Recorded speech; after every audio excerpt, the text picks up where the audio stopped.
Cat TV is celebrating 30 years of community media. Help support Cat TV's next 30 years by becoming a member today.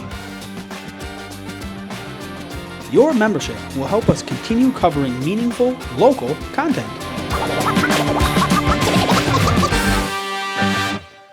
Thank you for supporting your local community media station.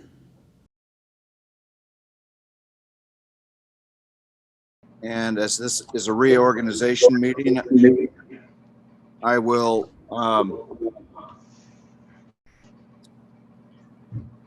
I guess we need to simply reestablish the board, and I will well, first we voted last month to include 2 new members on the board, and that's Ray Molyneux and Scott Creedy. And I'm getting an echo here. I don't know why. Is anybody else getting that? Yes. And Mary Rogers. And at this moment, I will take the opportunity to seek nominations for chair of the board. I would nominate Mary Rogers for the head. I'll second it. Is there any other nominations for the chair of the board?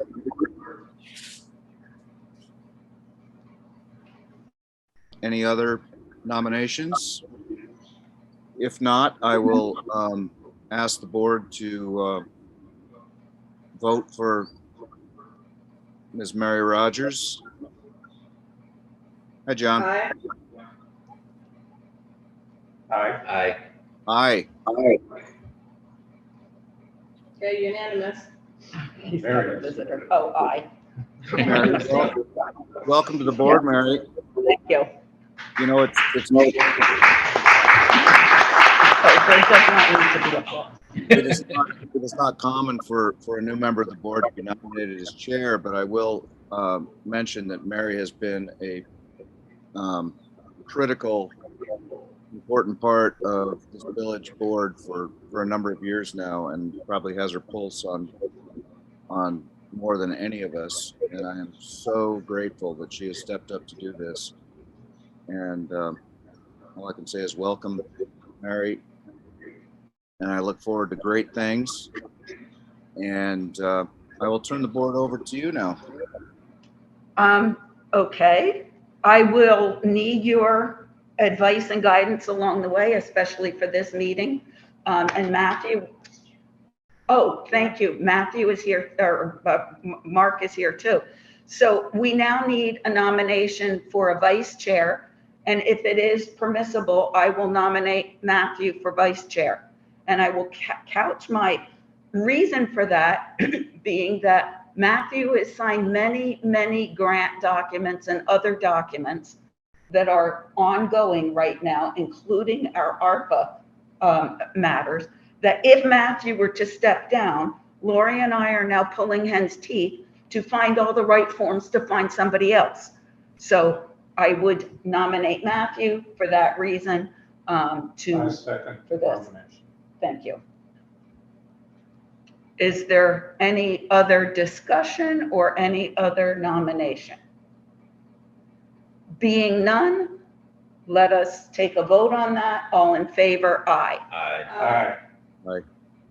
Thank you. Okay. And I would just like to say that if it were not for those reasons that you just put forth, I would more than happily hand this privilege over to Tara Lowry, who I think is very ready for this kind of thing. And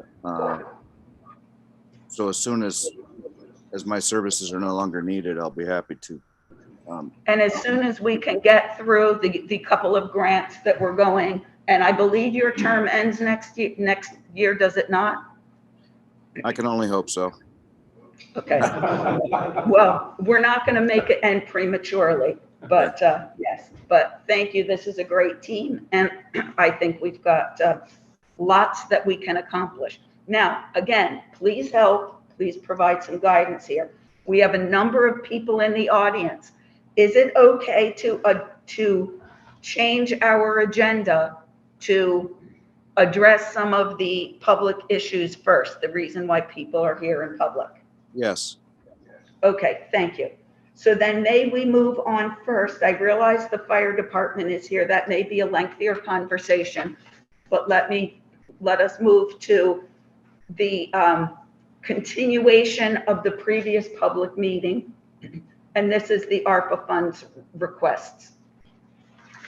So we do have here members of the library, and they are the only members that are here.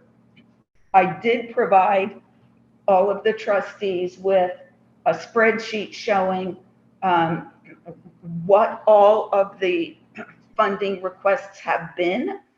We got in, since that public meeting, a request from Park McCullough for their carriage barn restoration for $25,000. Parent Recreation, they maintained the same amount of money, but prioritized their needs. And I showed you those priorities.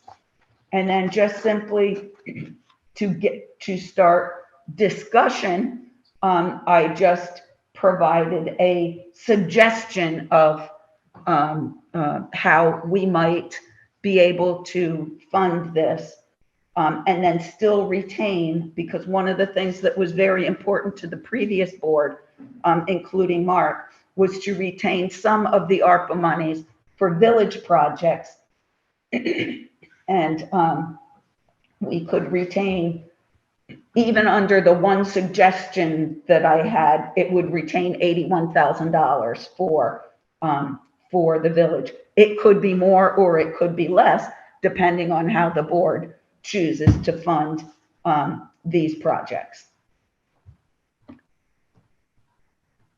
Does anyone from the library wish to make a statement at this time?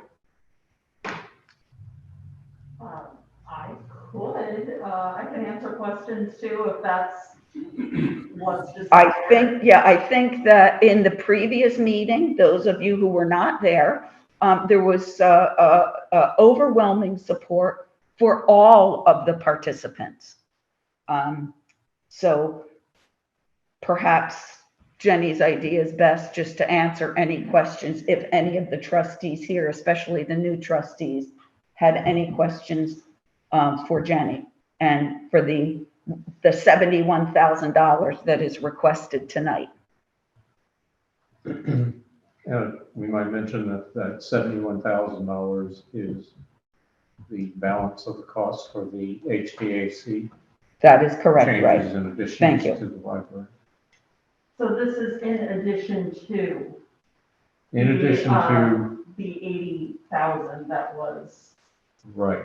Already pledged for this project. This is right. The 70, oh gosh, now I get this all mixed up. It's 71. 71 to bring the total up to 151,000. Correct. Yeah, and that is the matter tonight, is to determine. Previously, the board had approved the partial funding of part of the library renovation projects. The board also approved $5,007 to refund the village school, the graded school district. It shouldn't say village school, it should say the graded school district, for the cost of mail-in voting that was required because of COVID. We have then before us a sum total of $120,000 to the village school for 3 specialists that they need to bring students back up to speed from the effects of the 2 years now of COVID and those issues. We have a sum total of $108,000 requested by Parent Recreation for 7 different items. VAE, Vermont Art Exchange, has asked the board to reserve $50,000 for handicap accessibility matters that they need to address.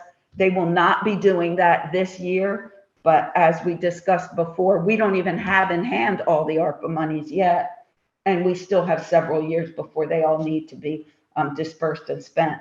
And then finally, the new one is the $25,000 from the carriage barn. So in total, if 100% of the requests were approved, it would be 459,000 out of the 508,000 that we would have, leaving 49,000 for the village. And then there are some other approvals in there. So it will be anywhere from 49,000 for the village to more than that, should not the full amounts be approved. Can you just read through the line items for Karen? Yes. A community outreach specialist, and this is for doing some summer projects, some low income outreach, etc. That's $40,000. They have sewer pump repair of $5,200, outdoor equipment to redo their playground for $38,700, ventilation and circulation in their building of $6,000, some repair and maintenance, fencing and other issues were $11,000, some parking and play area maintenance and repair of $5,000, and a bookkeeper of $2,500.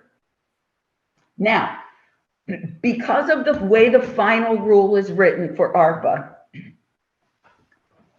the village is going to make a one-time claim for all of our 508,000 to be claimed as income replacement, lost revenue replacement, which means that basically the village could keep it all and not give any away. But that was never the intent of this. And I don't think the current or the previous board ever intended to not do that. The easy part now, the easier part for municipalities is that in reporting to the federal government how this is all used, it now gets reported under one line. You can list it's going to here and here and here, but you don't need to justify the 66 subcategories as was previously required. So, for instance, one could say to Parent Rec, we'll give you X dollars, spend it however you want. We don't necessarily, with those people who have listed things, we don't necessarily have to say you must use it here. You can, but you don't have to. Mark. So does that mean that all the requests for all the projects as they're identified would qualify under the ARPA funding? They all do. They all do. Everyone. And they did before. Every one of these, with the exception, I'm not quite certain of the bookkeeper, but I'm sure there could be a justification for Perrin. Right. I'm not talking about in total. Yes. The new one from Yes. McCullough. Yes. Is basically structural work that is It is structural work, structural but and it's, cosmetic. So would that still fit under and still qualify for ARPA funding? it may not have in the previous way of doing it, but it does now. And under the old rules, all the other previous requests, pardon me, I should have brought water, with the exception of, I haven't really quite figured out how the bookkeeper, that little $2,500 fit, but other than that, it all did. Under the new rule, the final rule, every bit is qualified because it is up to the trustees to disperse. We cannot use it to give everybody a one-time, reduce your taxes. There are a couple of other things that you can't use it for. You can't use it to pay off a lawsuit. You can't use it to, reserve for somebody's retirement or whatever. So we simplify our reporting requirements by doing it item. Yes, under right, the Board of greatly, Trustees. greatly. And we free up uses to some extent. You do, yes, to some Although extent, there are still restrictions, it's just that the trustees are yes. in charge of it.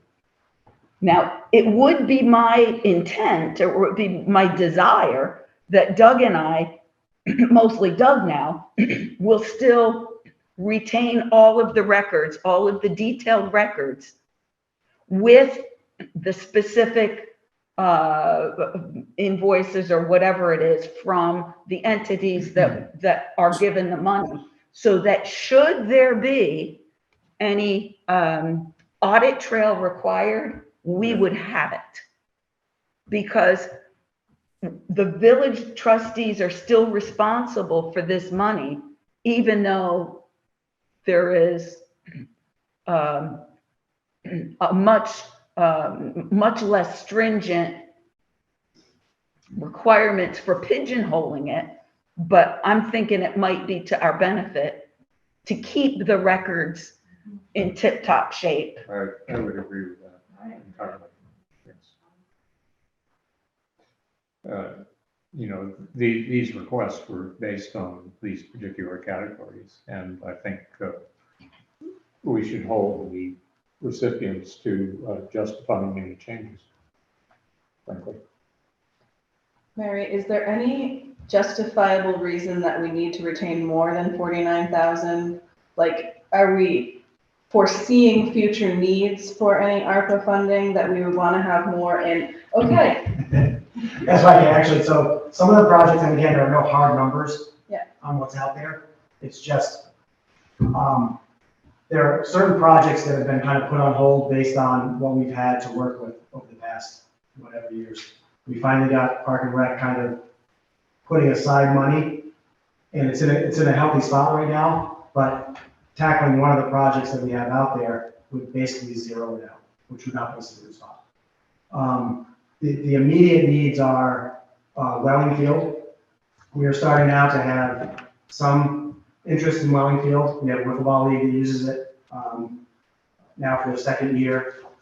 The idea there would be to make it a universal one-level field where we could have multiple use. Right now, it's basically only good for baseball or their wiffle ball. To make it a one-level field, we could introduce soccer, lacrosse, field hockey, whatever sport that we want to use it, we could accommodate any sport. That would require leveling it to one level, and there are no hard numbers on that right now because I never got to that point when I was on the trustees. So I would guess we're probably looking at 30 to 50 for that. And the others are to just maintain what we've already got. At Lions Park, the basketball, both goals on either end, basically probably need to be replaced. So getting numbers there. The skate park, which was a huge project that the village undertook with a lot of community support, is probably in need of some updating, at least resurfacing of the equipment. And I will get some hard numbers on that. And then just kind of a going around to look at what equipment's already there. Some swing repair that might need, some playground repair that could be is definitely a need of.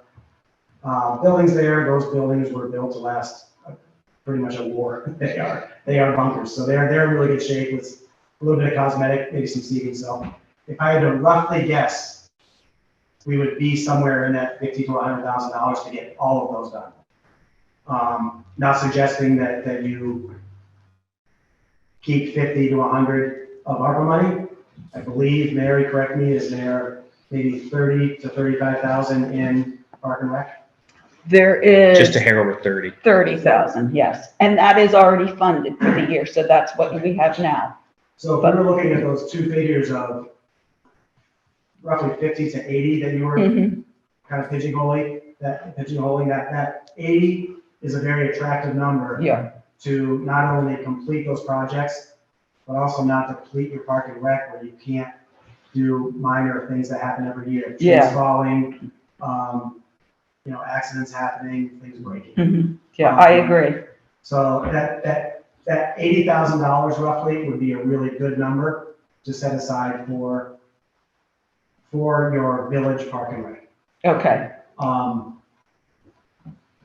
From there, it's, certainly all those that applied are worthy, needy, important, and just as important to most of the community, but you've also got to protect what you own. And realize that if you don't have it in park and rec, you're gonna have to find somewhere else for close to these. Well, piece by piece, breaking down each one. The library has done a ton of offsetting work by getting grants and securing all these things. So I feel like they have done their background work to earn as much as they could prior to requesting these funds. So I feel like they probably do their 100% request. And I'm trying to remember the other ones. Start on my page. Yeah, sure. In terms of the village school, the village school is trying to do academics to, bring people up to speed after COVID. So I wouldn't argue with that one at all.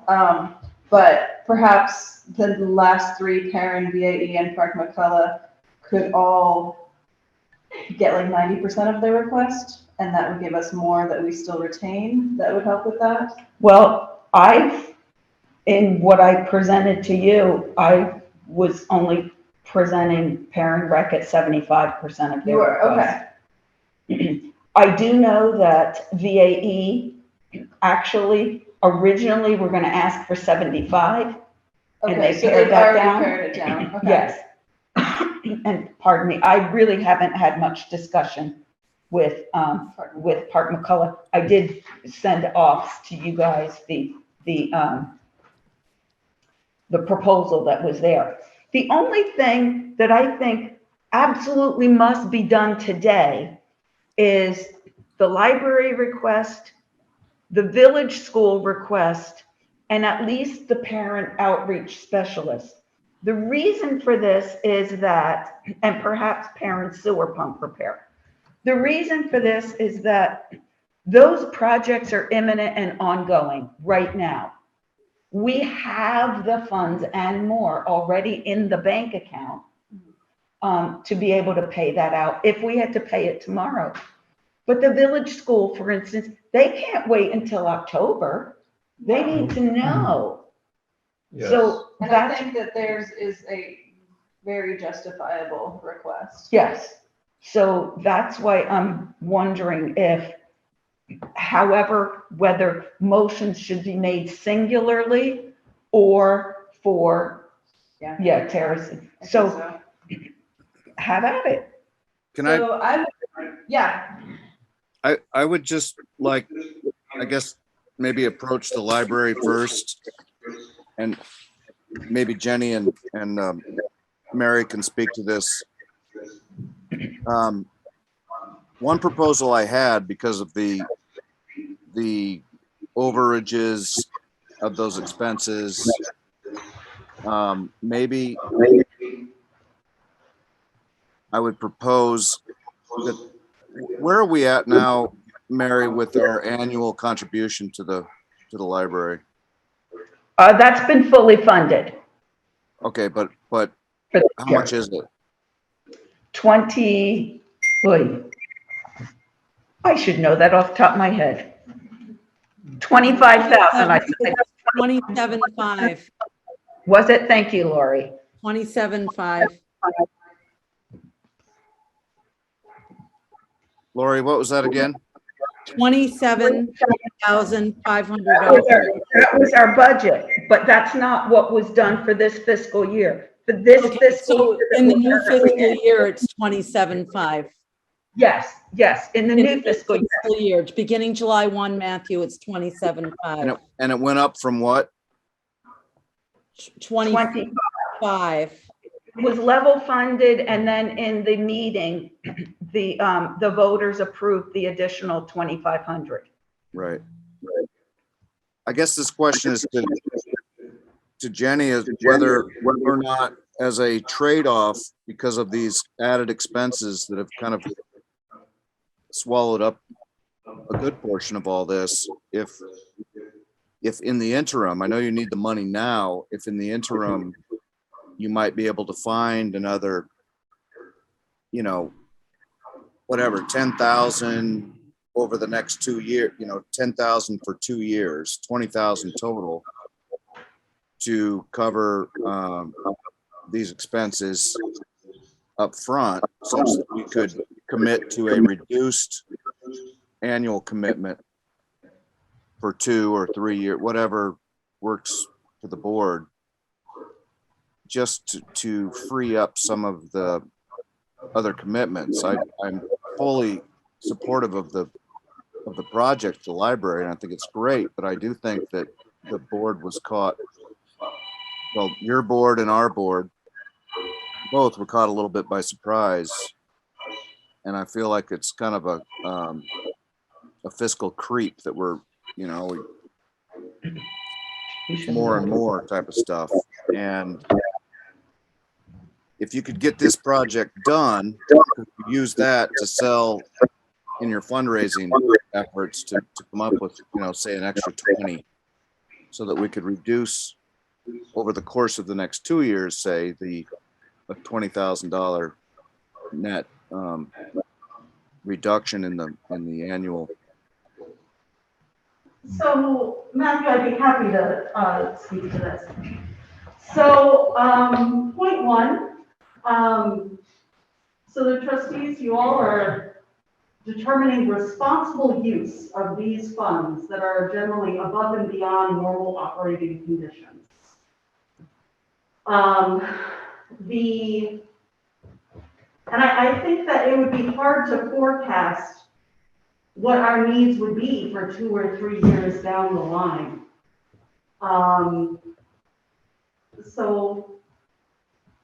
It's kind of different. Project funding and year-to-year operating cost funding are sort of 2 different buckets, it seems to me.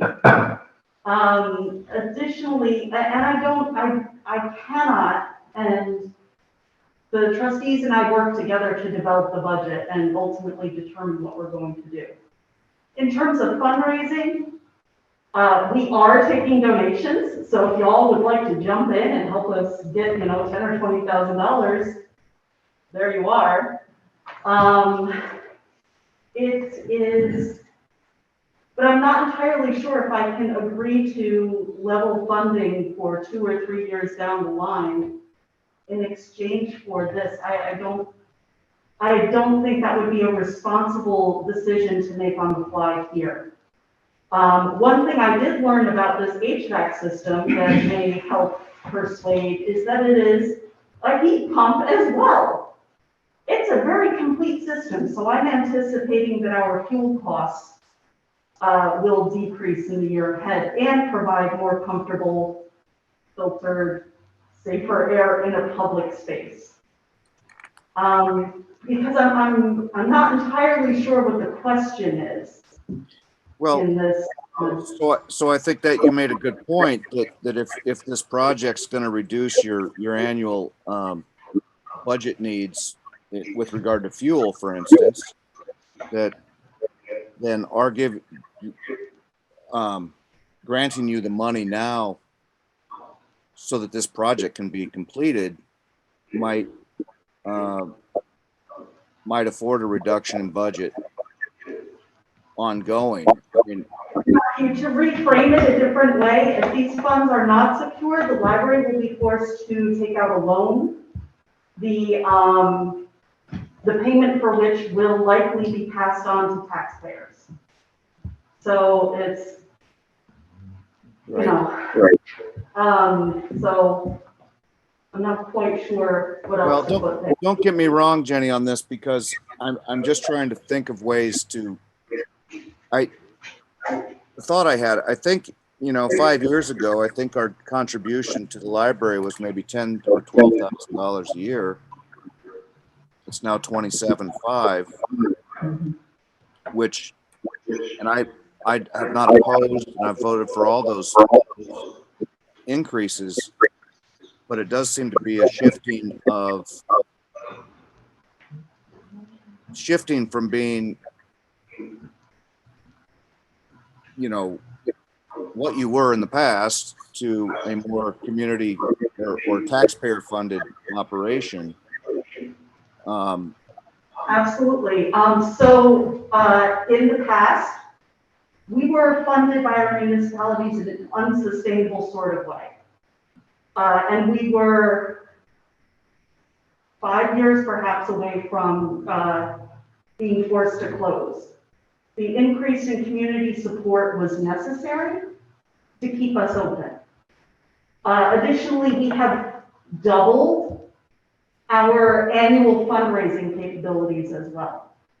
I believe in 2020, our annual fund raised $38,000, and that's not counting our friends fundraising. So we have made substantial improvements on our end in our fundraising capabilities to meet those needs in a sustainable and realistic way. So the increase in community appropriations was necessary to keep the library open. And we are on much more solid footing now as a result. Thanks for the support. And will that continue to, you mentioned that you can't commit to a level funding, let alone a reduced funding in the next 2-3 years. Does that suggest that we're going to be looking at 10 or 15% increases annually in order to stay sustainable?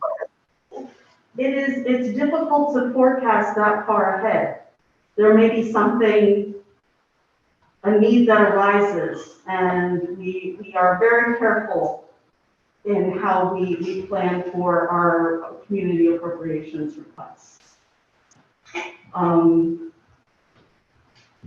So that's all I have. I just was trying to dig into that a little bit, and if the rest of the board has no further comments, we can move to the next. With the advent of the heat pump, possibly offsetting some of your heating and cooling costs, if that does ultimately lower your yearly expenditures on whatever fuel you guys are using, would that perhaps help meet Matthew's queries and potentially? I doubt it. No. It's the library uses relatively a minuscule amount of fuel. It may save, it's wonderful environmentally, Yeah. but they don't use $10,000 worth of fuel to begin with. Okay. They don't use maybe five. So Okay. it's a good question. Well, But- I know because I have a heat pump in our property that we dropped our propane usage in one space quite a bit. Yeah. So what's the backup, Jenny, for heat currently? Right now we have, a couple years ago, we replaced the furnaces entirely. And that was emergency fundraising. We were able to pull it together before the cold weather set in. So we have a new furnace, and it burns oil, And that's forced air, Pardon? forced hot air. Steam heat. We Steam. are steam powered over at the library. You're still So- steam. too. Yes. You're still using radiators, okay. Yes. Oh, yeah. But you have a new boiler, basically. Jennifer Fells would like to either has a question or a comment. And Lori raised her hand about 20 minutes ago. Oh, I'm so sorry. I'm watching here. That's okay. Can we She get texted Lori me. first? Lori, please weigh in Sure. first. Sure. So I'm not a voting member, and I know that, but I also know that the importance of maintaining what you have, as Mark Boudreau spoke about. You're sitting in a building that needs a ton of repairs. And I understand what it costs and the amount of grants that are available for the depot building. It's not a lot, and it's a ton of repairs, and it's a lot of money. Also, you have a really nice set of highway equipment to maintain the village and the roads and many things in the village. and the buildings that the expensive equipment sits in is falling apart. So I think we really need to think about what we have and really look at what's most important here. $50,000 isn't going to get you much for repairs on the depot or the highway garage and its shelters for their equipment. And I just don't want to forget about the thing. Thank you. Jennifer, thank you. Jennifer? Hi, it's Jennifer Phillips. In thinking about the library, I've gone through the budget process, and that is really whittled down as far as it can go. It is a very skinny budget. To ask for a decrease means we are going to lose the staff that we have, or we'll be able to have less services. Our staff are being recruited away. So they're not high-paying Wall Street or anything. If we want services in our community, we have to support those infrastructures. I know you're making tough decisions. It's not easy. It's a lot of money. The ARPA funding was intended to boost up communities. Think of the big picture. What these organizations need to run. They have to run the village. I understand the buildings and everything. I get that. But if you want seniors to get books delivered to their home, you want kids to get their kits and their story hour, you want access to digital things, the latest things, the library provides that. So think about not the little picture, but the big picture. It is a very frugal budget. I can't believe how they run the place. I really don't. It's kind of pathetic, actually, when I look at that budget. So think about what you're doing to the community. With the school, the library, like, that's what makes this place a desirable place to live. That's what the community is looking for. People say, I want to live in North Bennington. Why? Why should somebody want to live here? Thank you. Thank you. Another comment from, let me just make sure there's no comment. Okay. Dana Rozicki. Yeah, I just want to ask people to think about fuel costs and inflation as well. So if you have a heat pump system that goes and reduces your fuel consumption by, let's say, 20%. Well, as we all know, cost of oil per barrel is essentially double. So you're really not coming out ahead in terms of your budget. Also, if you think about a commitment to keep a budget level in the future, if you're dealing with an environment where you have 8% inflation, essentially that means you have to find 8% of budget cuts if you receive the same amount. You're losing 8% if you're having a level budget. So I think we need to take into fuel costs and inflation when you're thinking about projecting years out, rather than assuming that your costs are going to stay the same in future years. Thank you for that point. Are there any other comments to be made? Matthew, did you have any follow-up questions? No, I guess I would just point out. Ray does. Yes. Go ahead, Ray. Not really about the library, but the bringing up of the needs, Lori brought up needs for this building. And sorry, what was the other one? The highway. The highway garage. Highway garage, yeah. Well, those things have to be dealt with. They do. And clearly they're not going to be dealt with out of the ARPA funding unless there's money there to contribute to it.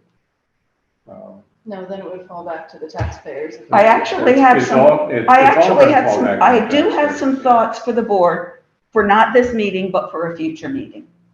Yeah. And it does involve some long-term planning. I don't want to get into that discussion. Yeah. I want to know if we have an overall set budget, a global picture of what needs are and priorities of that. Probably not as sufficient as it should be, Ray.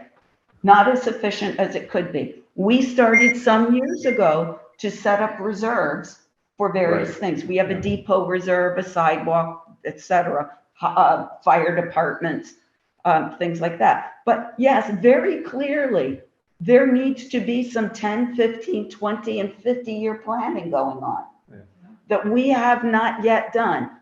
I think that Lori's point is valid, as you're all making. There's lots to be taken care of. To me, it's a little getting over our skis to go into that, where the issue today is basically 3 requests. People who have funding for immediate needs. And the rest of it does not yet need to be decided. And this was never meant, even though it could now, the village could say, I want it all for our own special things. It was never meant to be a municipal grab. Well, I grant you that, and I Yeah. understand that, but there has to be, we have to have a general context in mind for overall expenditures. Now, Yes. I'm just curious what that is, because I don't know those numbers. I haven't been on this board. And So you let's know, just, go Ray, ahead. let's assume that what we're doing here is, and I think it was always our intention, is to give a majority of this money to the community. And I'm all about that. But we also need to understand that we've all had these other issues coming down the pike for the village itself. And you know, it's Peter and Paul, right? You know, I mean, we can satisfy a majority of the needs or requests, although some I will have contention with, but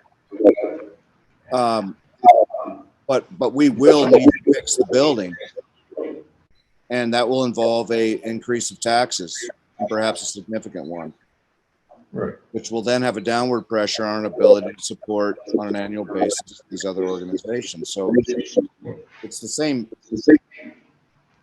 Right. So I'm happily support the rest of the board's wishes with respect to the library.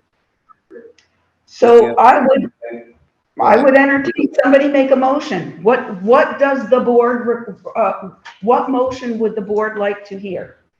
I would entertain that we move to support 100% of the library's request. Second. Is there discussion? We already had this.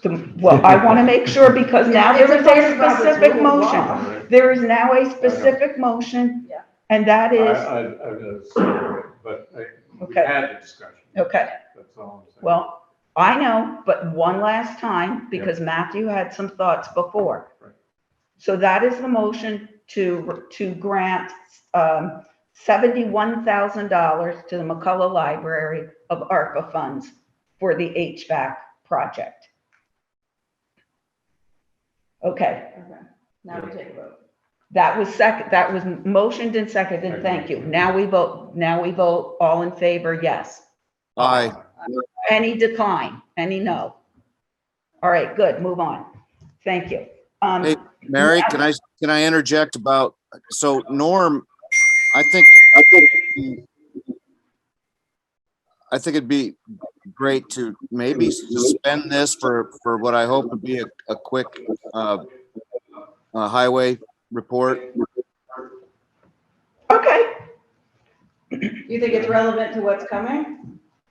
No, I'm just sensing he wants to get, thank you for that, because I can get off track, and Norm has patiently been waiting. Right. Thank you to the folks representing the McCullough Library.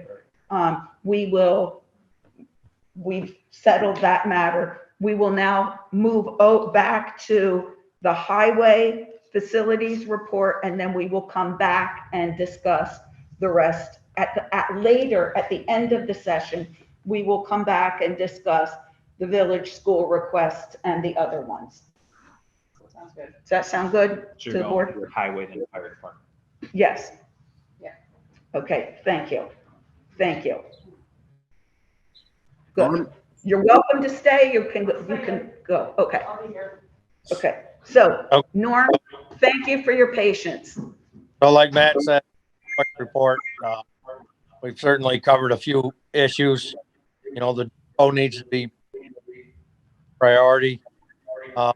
Mark, with the things I talked, park supervisor Hey, the Norm. town today to Norm, get, you're speaking a little bit. We hear every fifth word right now.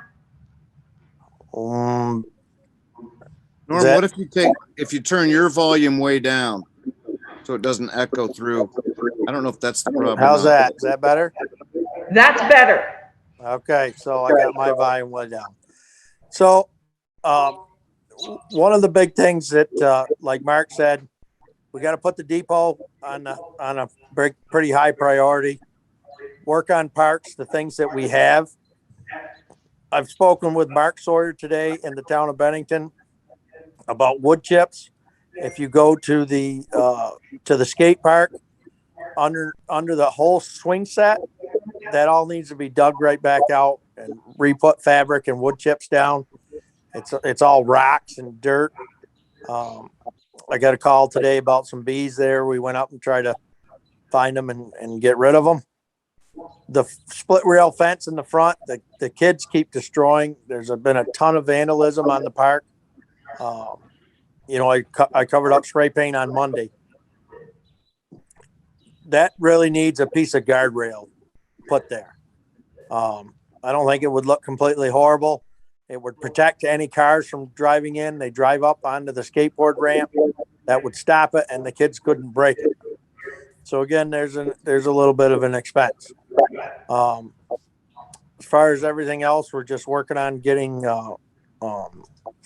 our spring cleanup done, sweeping the streets. We're working on the project on Overley Road. We've had a couple meetings down there with our engineer and the state and the contractor and the grant people, the river people. We've got so that's moving forward pretty decent. And that's pretty much about it. Norm, could you get pricing on what a guardrail would cost in front of the park sometime? Yeah, I can. That's call Lafayette. They put it in.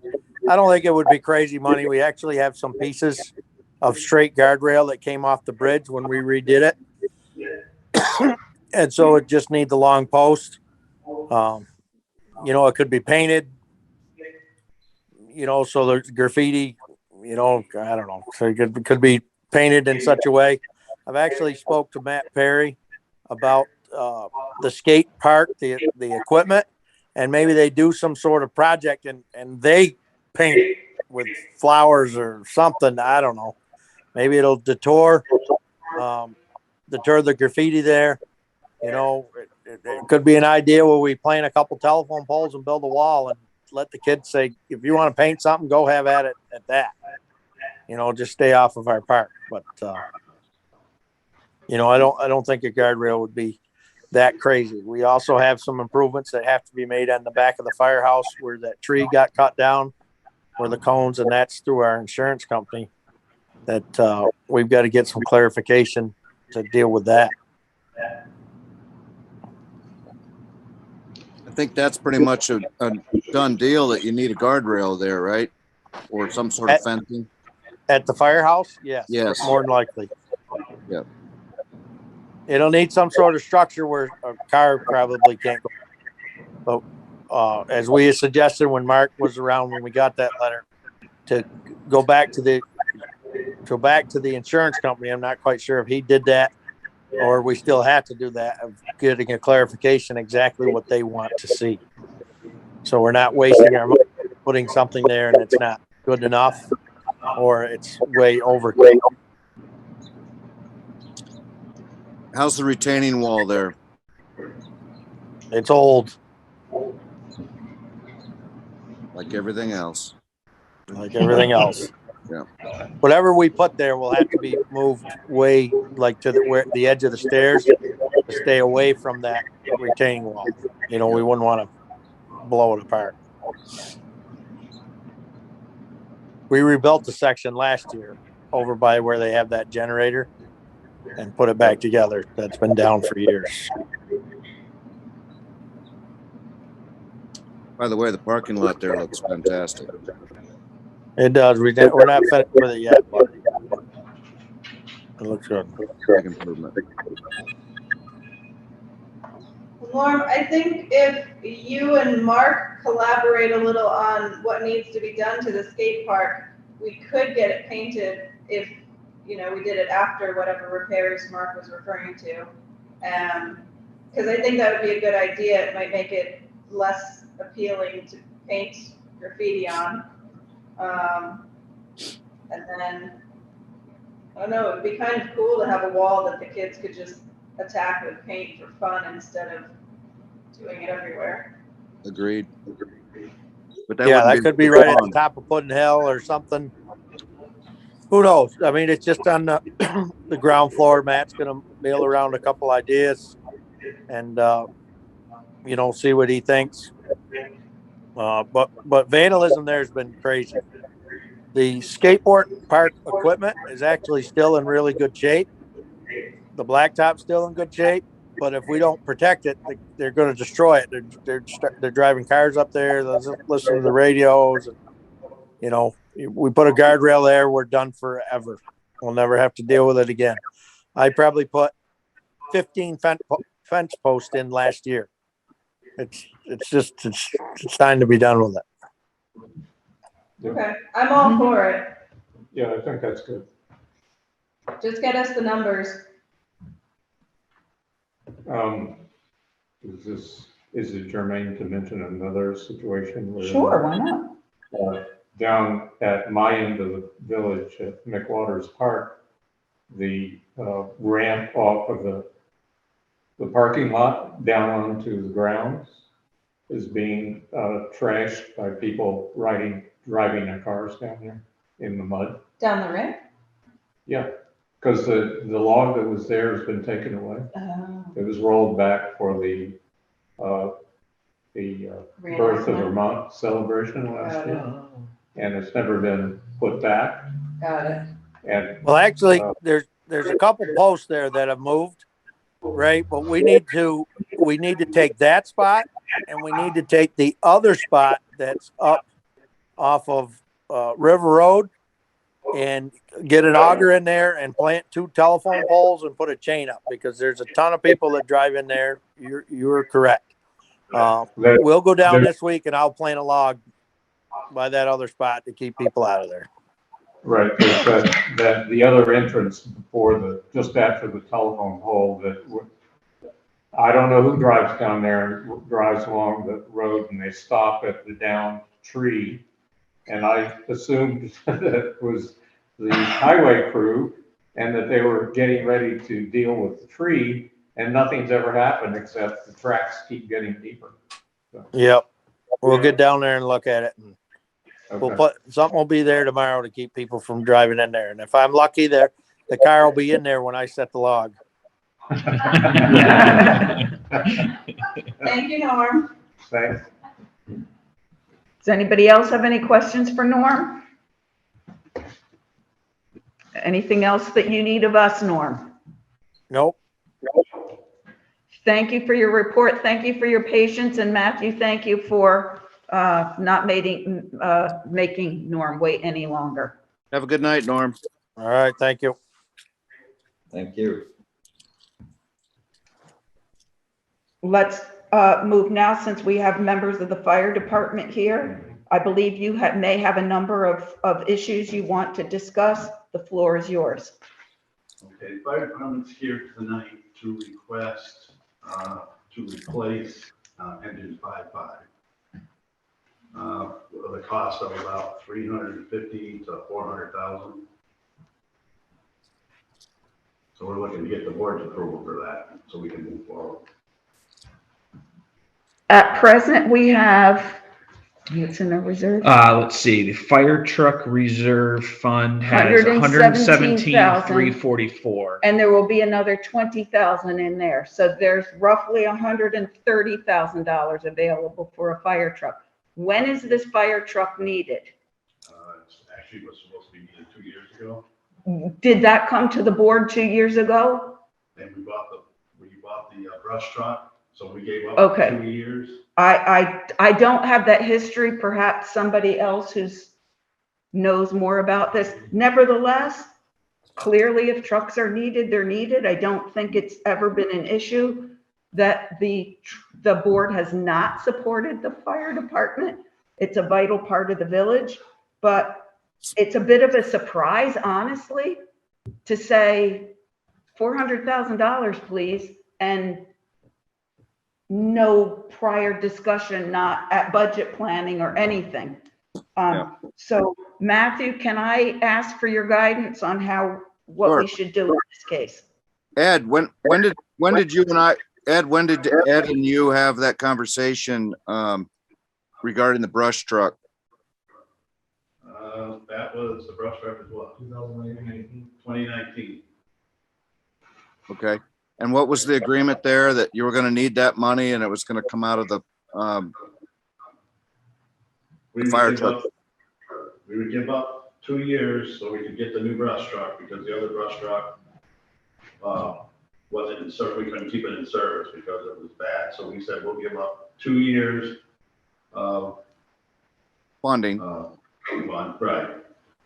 And the reason why we're here is because we're going to be out, if we build the truck, it's going to be out 2 years. So if we wait any longer, the price is going to go up. Oh. So how does I think we're going to ask the same question. Yeah. So how does the funding work if it's a 2-year build out? What is your deposit? We don't put a deposit. We pay for the truck when it's delivered.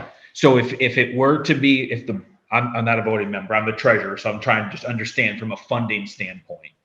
So if the board was to approve this in full tonight, you would not need a check for 2 years. We would, if the truck is already built and we find one that's already built, then we would be able to purchase that truck.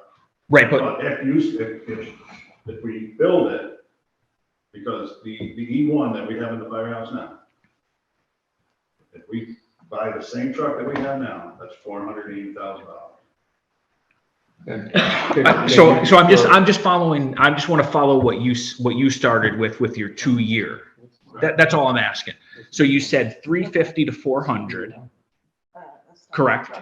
That's correct. Okay, and you said to build it out. So that would be you're picking all the specs on it. Correct. You would go to the company and say, we want this, this, this, and this, and they're going to have a 2-year build out. We order it tomorrow. Yep. It's 2 years no matter what. Right. So that 350 to 400 range. So we use the number that you had, 350 to 400. You ordered it tomorrow. It has to be paid for in 2 years. So okay. April of 2024, just for the sake of argument. Yes. Right. So the funding from the board's standpoint, they can budget over the next year and a half, roughly. Right. So if that were to be approved, then you would know you're not searching for a truck. You're going to the company and picking your specs and saying, okay, we know it's going to be 2 years, but this is what we're going to get, and this is when the check's going to be due. And now is this okay? I just want to make sure that I'm on that page. Thank you. Is this a different truck than the one you have? Because you had also mentioned if you replaced it to the truck you have, it's $480,000. Correct. And this is not the same truck that we have. Okay. What are you looking to get? We're going to look at quite a few. Okay. It could come in a lot less. It's just when we build it, then, but we had E1 send us some, we had, 380, we had 480,000. Okay. So it's going to be, like I said, 350 to 400, could be 425, but you got to remember, you're going to get money also for the sale of the 5.5. You're looking at 60 to 80,000 for that. So the one you have now is a 5.5, Yes. and that one you'll sell and you'll get whichever new one works best. Right, you won't get no money for that. That'll come off the total price of the truck. Okay. They'll just deduct it. So like a trade-in? Trade-in, basically. Yeah. Is this, when, the truck you're wanting to replace, when was that purchased? 2001, So it's a 20-year-old 2000? vehicle. Yeah. We replace them every 20 years. Okay, So is this the oldest truck that's in service? Right. Okay. And then the new truck that's 10 years old, that will have to be replaced in 10 years. Right, I'm just trying to compare apples to apples. For the one you're getting rid of, is the oldest one that you have in use right now would be replaced by the brand new. Right. And, Gotcha. just because I'm totally new to this, what are the signs that this needs replacement? Say that again? What are the signs that this needs replacing other than the fact that it's 20 years old? Because if you have to replace them every 20 years. If you don't, the pumps start to wear, truck needs a lot of maintenance. It's just, if you don't do it within the 20 years, that's part of the problem. If we've always done it in 20 years. Okay. Is the Because- 5.5 gonna hold together until you get the new one? Oh, yeah, definitely. Okay. Ed, And sorry, Matt. So it sounds like then you're gonna get a good trade-in value because it's That's why in we good do it at working 20 order. That's why we do it at 20 years. Gotcha. Okay. So the next truck that we'll need replacing is 10 years out? That's correct. Okay. Is there, I don't know how many vehicles you guys have. and, We and, have You have 3, okay, when is brush the, truck, 2 pumpers. when is the third one gonna be needing That's, replacement? the brush truck is gonna be about another 18 years. Okay, because that was the 2019 one. Yeah. Okay.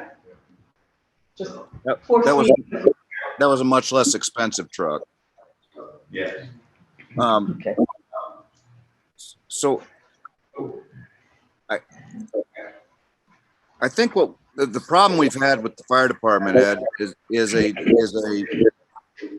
failure to communicate, as they say, and the budgeting issues that we've tried to get through to the fire department regarding planning. And Mary has done a lot of work trying to get you all to build in some of these costs. And I mean, it's a hard no for me to actually replace that truck at this time, partly because of the 2-year delay that we negotiated. That delayed the funding into the sinking fund for the new truck in part, such that in my mind we were talking about if in your wildest dreams a truck is replaced every 20 years with a new truck, we're at least now talking 22 years, such that the sinking fund is where it should be. I am not. Can I say something? Of Yes, course. please.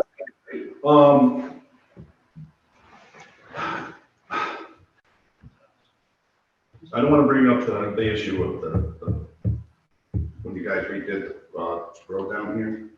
Okay. What would that have to do with the fire truck? You guys borrowed some money to help pay for that. Oh, trust me, there will be borrowing to pay for this Yes, truck. I know. Yes. I know. Oh, yes. So there that's was- not, there was it's, more money in there. I don't believe that even Matthew is suggesting that we have to sit on $500,000 at any, to pay for a truck and other things. Certainly borrowing will be required. That is a budget expense. That is the taxpayers, to be funded by taxpayers. I think, Matthew, I don't want to speak for you, but for myself, it's frustrating to not, if you said that thing had to be, the next one's coming up in 10 years, we should be talking about that today as to where we're going to get the next $450,000. It'll be more. Okay, so then that's even worse. Exactly. And clearly, we're not going to have that money in hand. And not that you ever should pay for everything in cash, but those loans then cost money.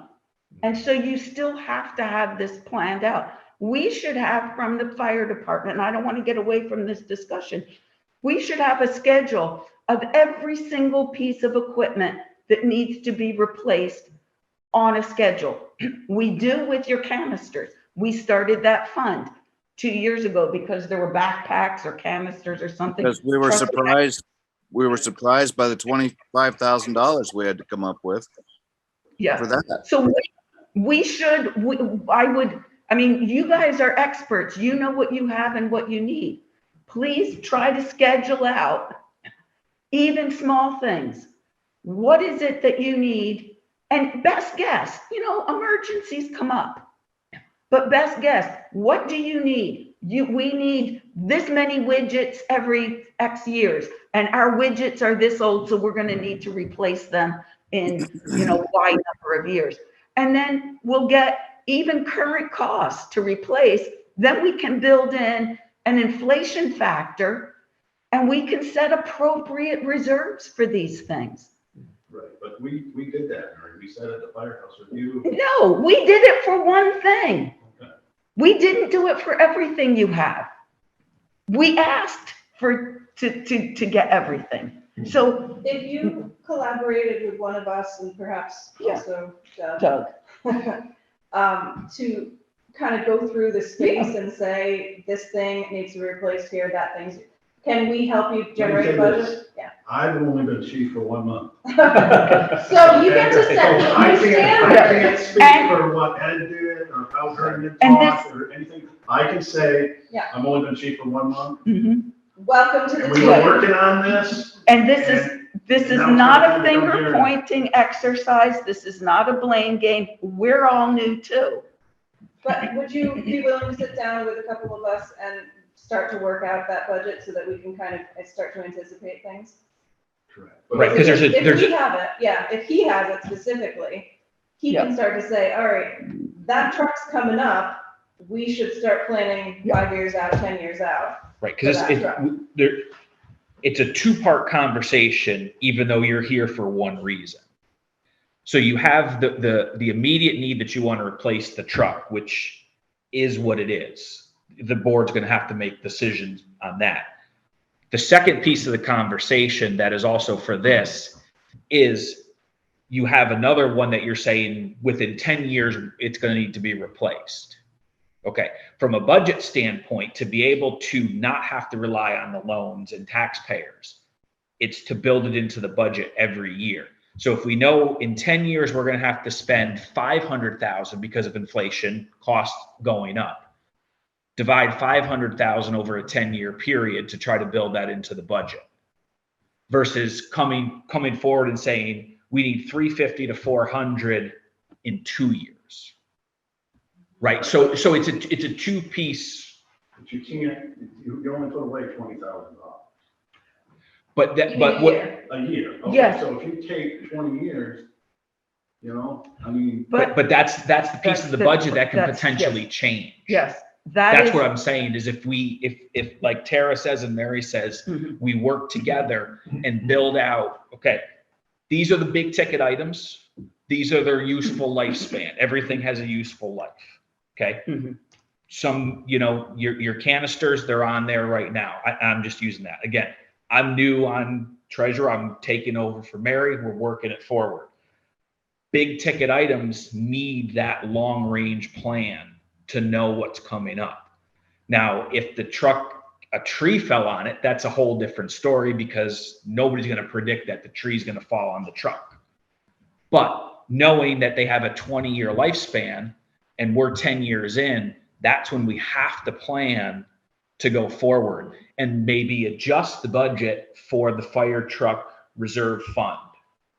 If things come up in between, then those get adjusted. So like I said, I don't have the voting power. I can't make motions or do any of those types of things. So the truck need, I'm not trying to diminish that at all. That's why you're here. That's the discussion for the board.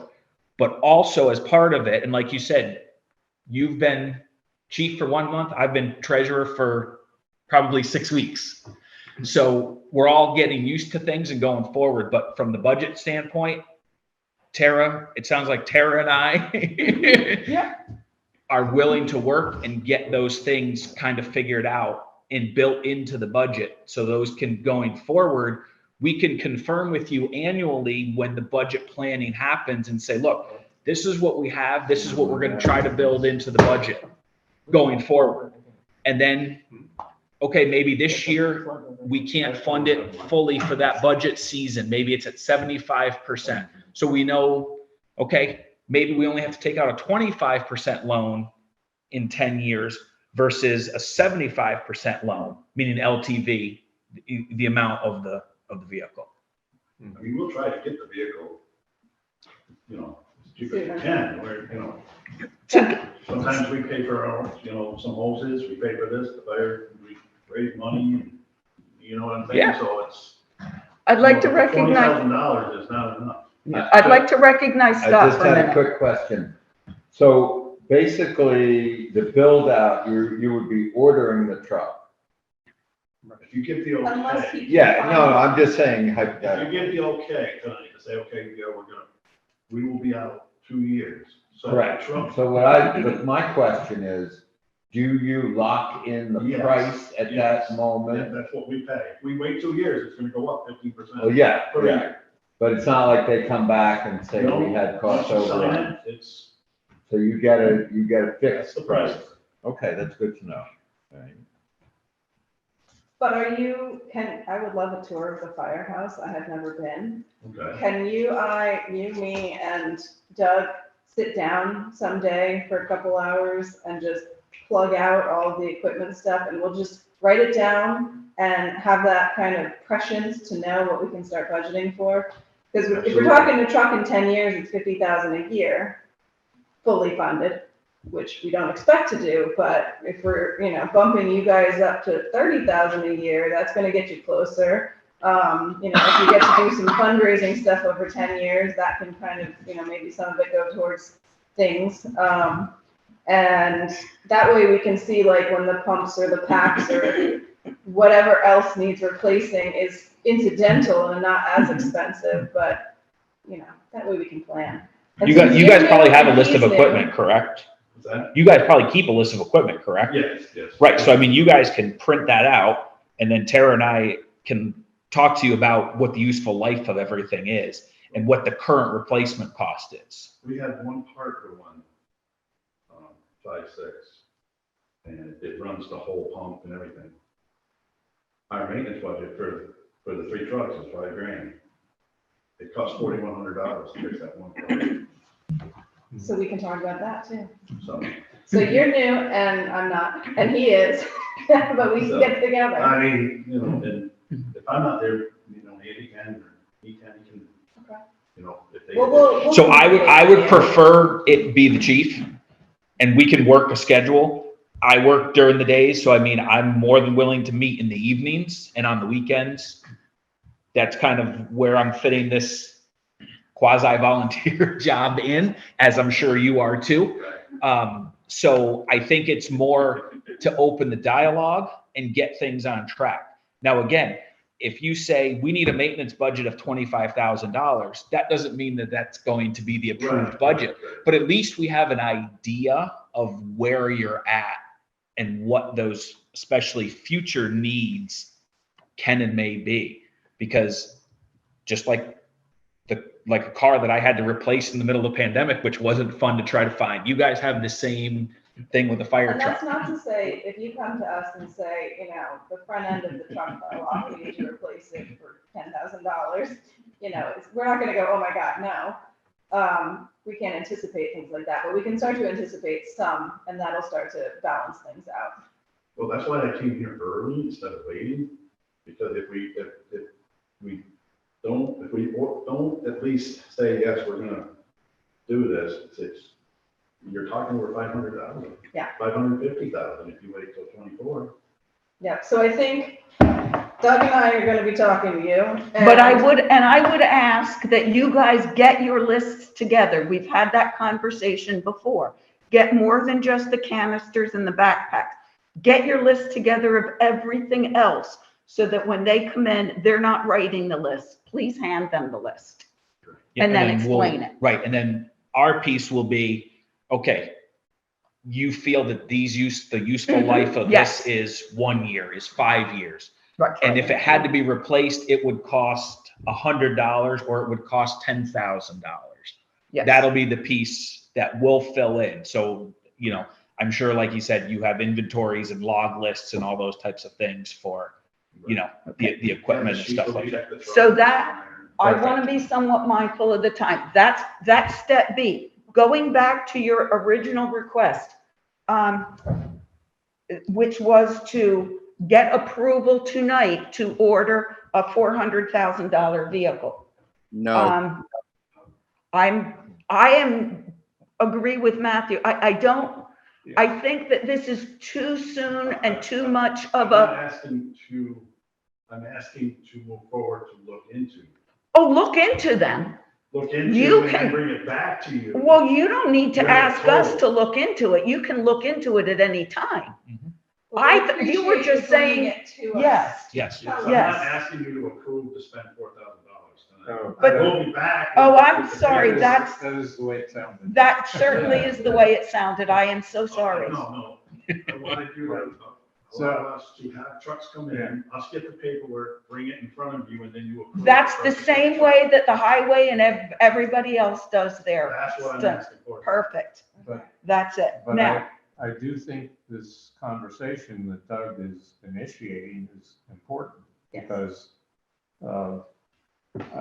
I have a lot of questions and I don't want to ask them at the moment because I think it just slows us down.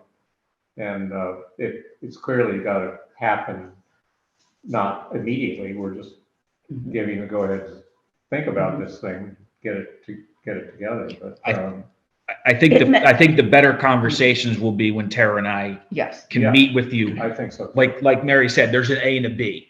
A is you can price out the trucks and bring it to the board. Absolutely. The B step is going to be the very important piece for the long range planning. Mhm. And that's going to help the board going forward. And that may And require a that will have special, the and that may conversation. be a special meeting once that's there, so Ray and anybody else can ask the myriad of questions that may come up. Yeah, well, I'm just curious about, I assume that I'm sorry, this shows my ignorance. I know you're the oldest fire department in the state, right? Yes. That's right. So, but there is a state organization or fire departments or a state set of standards for fire departments to follow or something like that? We have what we call bylaws, and we operate our department bylaws. Is that a state, like Vermont? No, that's our. That's just yours. Okay. Is there a membership to any state organization of fire We departments? belong to the Vermont State Firefighters Association. Okay. And then do they have regulations that you have to follow in order to be a member of that, or you just? Oh, yes, you do, to be a member of that, yes. Okay. And then, but is one of those requirements, for, What's that? is one Matt, of those hold on. requirements that you replace the fire truck every 20 years? Or is that your own? He said, is there a state regulation That's that the my fire point. department, that the truck is replaced in a certain period of time, meaning 20 years? Or is that what you guys look to do? If you go more than 20 years, you can't sell that truck very much. So if you want us to keep it longer, you're not gonna get as much for it. but there is no, yes, okay, so that's a good financial practice, but there's no law. Yes. So it seems, yeah, no, I got that point, but it seems like there are gotta be calculations that can be made about what is the most, I'm not making them right now because I don't have the information. Okay, so we'll say that the fire gear that we wear. Yep. The federal government says you can only wear that for 10 years. Right. Then you have to Okay. replace it. Right. Okay, I don't know there's any law says you have to replace a fire truck. No, but there is wear and tear. Right. And there's a standard of reliability that you have to, I assume, is implicit in anything that you're trying to do, Correct. so that you don't get caught without your truck when you need it, right? Who is This- this No, is me. please. So the trucks themselves, I'm assuming there's some sort of a inspection process like a car has to go through. Yes. Yeah. Is that done via the state? Yes. Okay, so there's, say, Morse Repair, or somebody of that nature that you have to bring the truck to? That's why we had to replace the brush truck. Okay, because it wouldn't pass inspection. Yeah. Perfect, thank you. Hopefully, this is the beginning of many, many fruitful conversations. One could hope. Yes, so we have a long agenda yet to do, but I do have some other questions for the fire department. Let me go back to my notes. You had sent a request, which I did pass along that letter to Lori. You had sent a request asking for, Can we not do it? Yeah, right. thank you, asking for some additional funding. Yes. Is that something that the board has questions for providing a $2,000 of unbudgeted funding? You had already approved the 1,000. It was not budgeted, but yes, you did say that the board had previously approved that $1,000 would be provided for special projects for this year. And the chief is now requesting that that be increased to $2,000 for a special project. I assume that that's going to be needed within this fiscal year, meaning by the end of June. Say that again? I assume you mean that's this fiscal year's money. You need it before the end of June. Right, but that request I have to check out to be in by May 14th. Okay, but regardless, for the fiscal year, Yeah, whether it's yeah. tomorrow or Yeah, not, yeah. we're not talking about next Oh. fiscal year, we're talking about this fiscal year. Yes. Just Okay. for clarification. So that is the matter that came up, so we don't delay this again. Are there questions or is there any discussion? Is anyone wishing to make a motion on this additional $1,000 for a special project? Is there a budget Yeah. section? No, it will be over budget. Okay, It is unbudgeted. okay, so there's nowhere that we could go, we could take it out of this. No, it'll end up over budget, but typically, as some of you know, when we get to the end of the year, some things are under, some things are over. We usually end Fire up. department budget usually has. They really No. don't. No, No, the fire department usually uses everything. okay. But elsewhere, for the taxpayer, I should have the. we generally, have you know, some money, have some. surplus. And the fact is, if you throw $1,000 into the next budget, that's not it.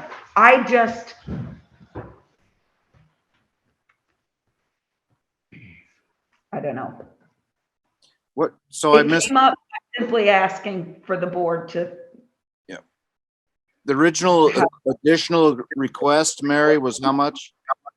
the original request was $1,000. Yeah. That was approved. Checks have not been written, but that was approved.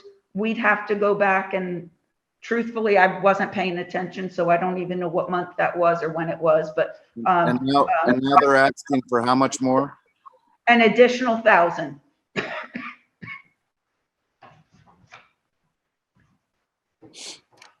So I guess I kind of want to go on a jag here for a minute. I work in another town and I see the town reports from many other towns, because I work for the Postal Service, and every one of those towns have reports where fire departments in those towns raise significant amount of money through donation, through the coin drops, through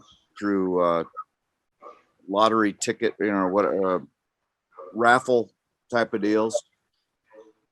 And I've always wondered why this department has stopped with those various means of fundraising. Can I speak? Please do. We have raised over $5,000 toward this event. Special project. So the price of everything went up, and we can only ask, a certain amount of people in town, businesses and stuff, and they all gave. So As did we. I think this is well worth the $2,000. I mean, that's my opinion, but it's up To you. Matthew's point, I believe this is also something, as Doug mentioned before, believe this is also something where this is part A, and then part B is to understand perhaps more, help this board as we all go forward, help this board understand more about about the foundation that the fire department has.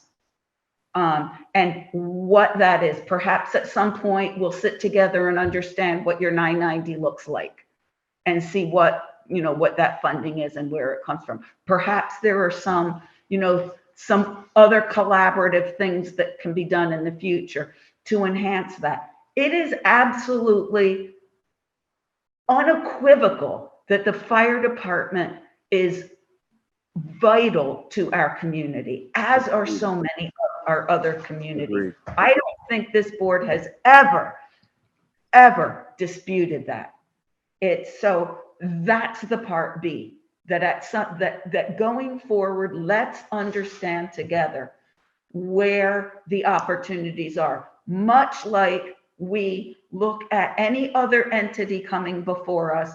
The library is a good Example. subject, topic, example. Thank you, Ray. Words escape sometimes. Where the board will really push, not trying to be unkind, but really push to investigate what other sources are there. Are there grants?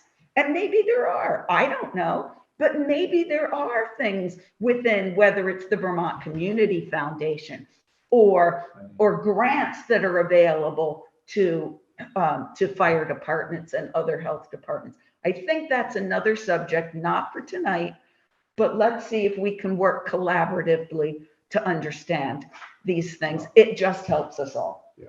So, the question is this particular request. I'll make a motion to provide an additional $1,000 to the fire department for their special project. I'll second it. All in favor? Aye. Aye. Thank you. Do you have any more questions? No, yes, I do. Wait. Yes, okay, you do, but I do This is just too. like a side note. When you guys do like the coin drop thing, how much does that generate? 2 years because of the Pandemic? No, I'm just curious, like in the And we used to past. sell calendars. Oh, yeah. Yep. Lexi, fire? Birthday calendars, right? You did the birthday calendars. We're into doing the coin drop this year. So. Okay, I'm just curious, like, I'm wondering how much that usually generates. Yeah, about 1,300. That's not bad. Yeah. That's pretty good. I'll do it. I just don't drive through the middle of town.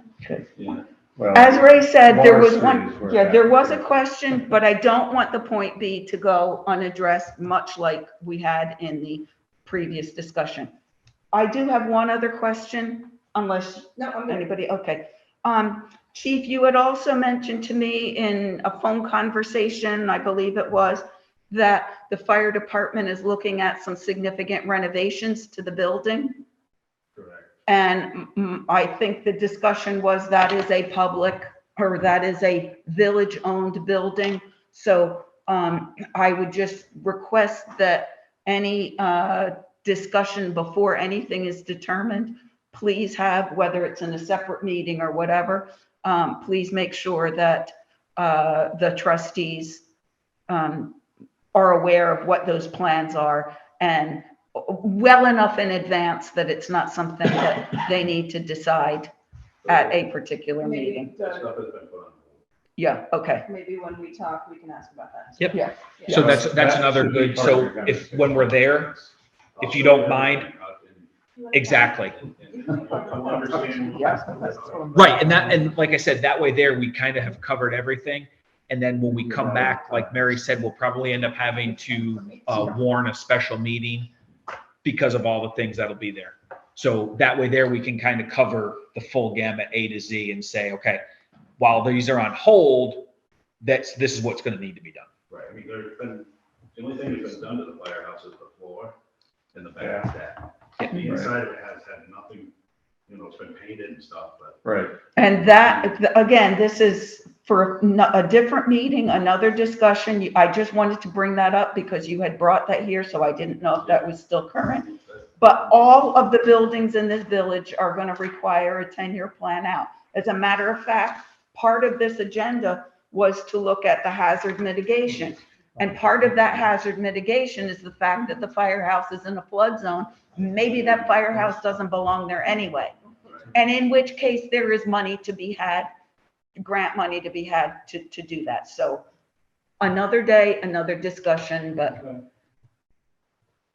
thank you. Thank you guys. Thank you, gentlemen. Yeah, thank you.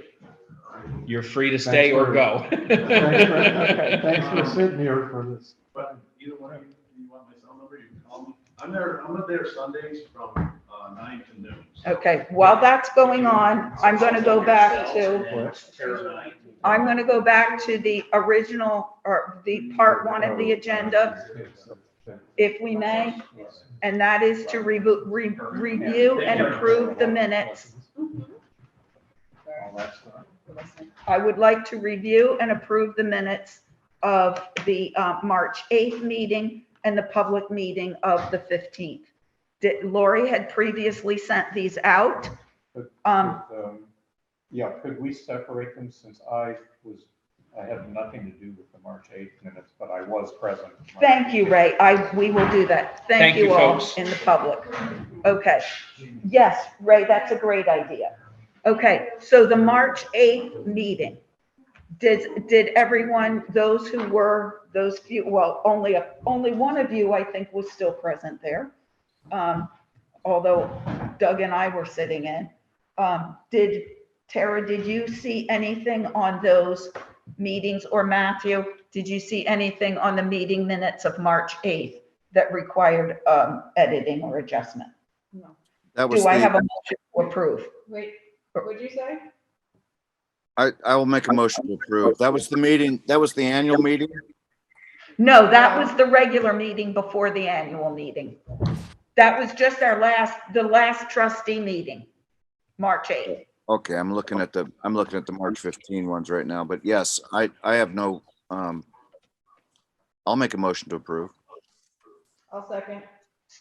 All in favor? Aye. Aye. Okay, thank you. Moving on then, The rest of us were extensions. extensions. And point of fact, we don't even need to have a second and For that. for that. But we will get to that in another later section. The second one is the minutes of March 15th.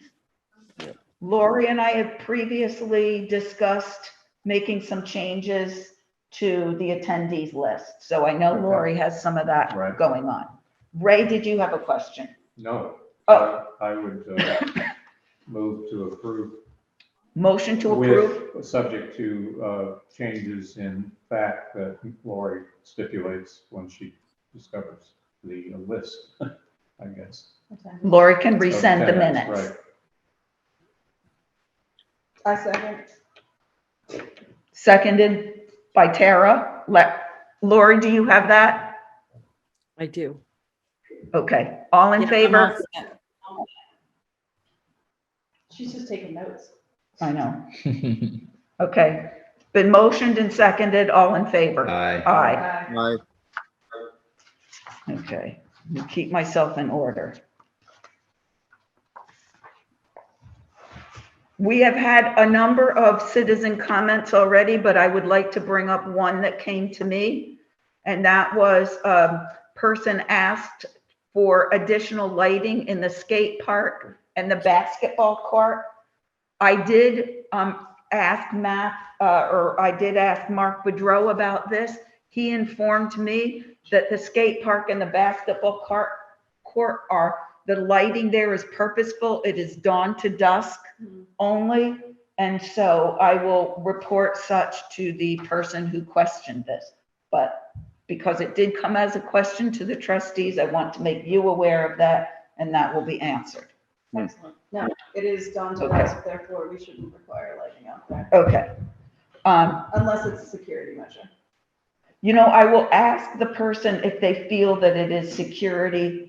And I also have asked Norm, he seemed to think it was fine the way it was. Where? The skate park and the basketball court. Now, again, please, I Matthew. agree that you could still be dawn to dusk and have security lighting that would pop off when, these bastards are, spray painting the walls, motion stuff or something. You can still Maybe that's require, something we yeah. ask Mark. Maybe that's something we ask Mark to work into the renovations that he's looking at. A motion sensor with a camera, so the light comes on and it takes the picture. Those are good ideas. We They're can, not too expensive either. No. And Cameras are already there. for wrecking once the picture is taken. Right. Yeah.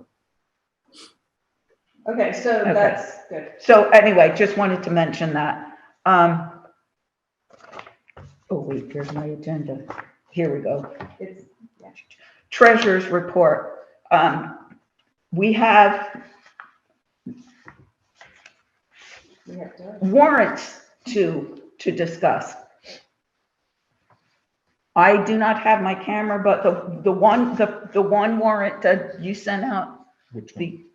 let's The new start one? with the payroll, if we can do that. Was that the one you just sent out? No, the payroll had already gone out. Okay, so the payroll warrant, did everyone have the payroll warrant? We did not send this out in the initial one, but I believe Doug sent that out later. Okay. Okay. Is there anything unusual? Yes, there is unusual on this payroll warrant. This payroll warrant, because we have at the last meeting, the trustees approved going to a professional payroll system on a biweekly basis. We will now not do our payroll in advance of the month. We will be approving payroll as it occurs. Should not change, should not really be a big deal because the trustees already know what hours are worked and what things are. This particular payroll warrant has a final delinquent tax disbursement to me, and that is fees collected for delinquent taxes collected. It has the final hourly rate for Doug as on his assistant. It has the, we should have taken these off. No. Yeah, these two. We'll adjust this. It has the final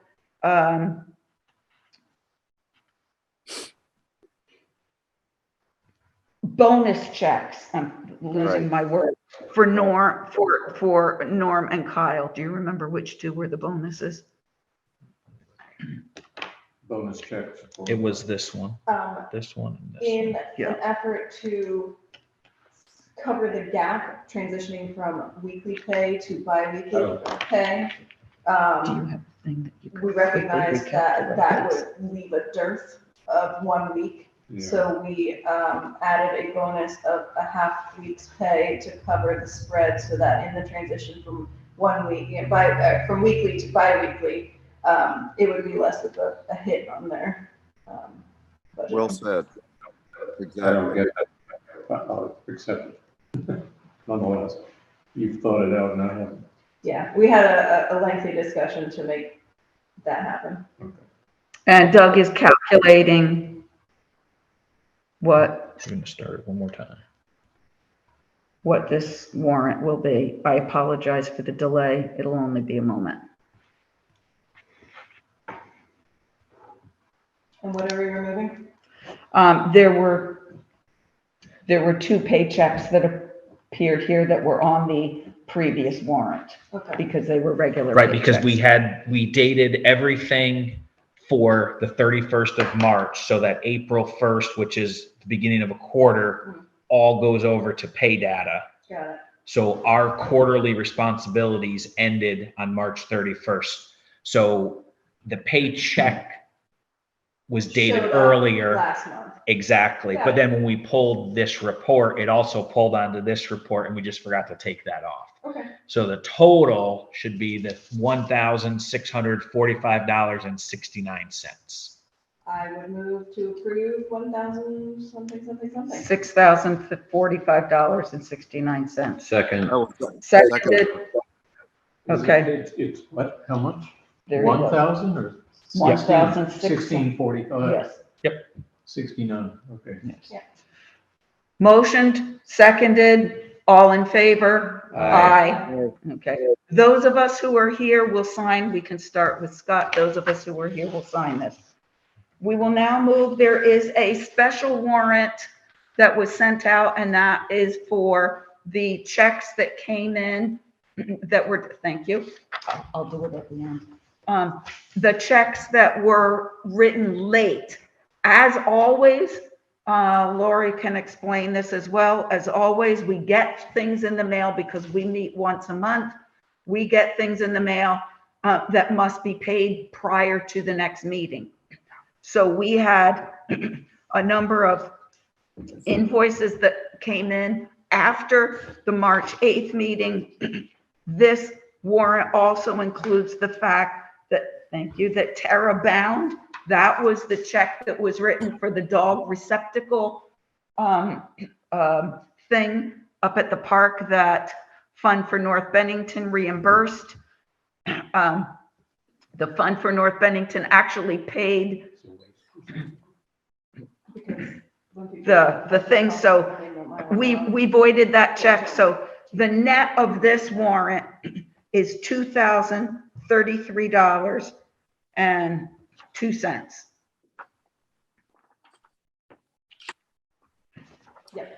Mary? Or Yes. for your Doug, did you receive the check from the fund for the Terrabound yet? Mary is saying yes, so I'm going to say yes. Okay, because I thought it was coming to me, and so I still had that open and it's not being received. So yes. Okay, thanks, Mary. Doug. I You know didn't know what? that. I'm going to get with, yes, I'm quite sure it is, but I'll verify that. Because you gave me this check back. So I'm quite sure we're good on that, Lori, but we'll verify. Okay. Any questions on this special warrant? I Is there a, You need the total. wait, Lori has a question. I think I gave you the check back because it was paid by our credit card. Oh, you're right.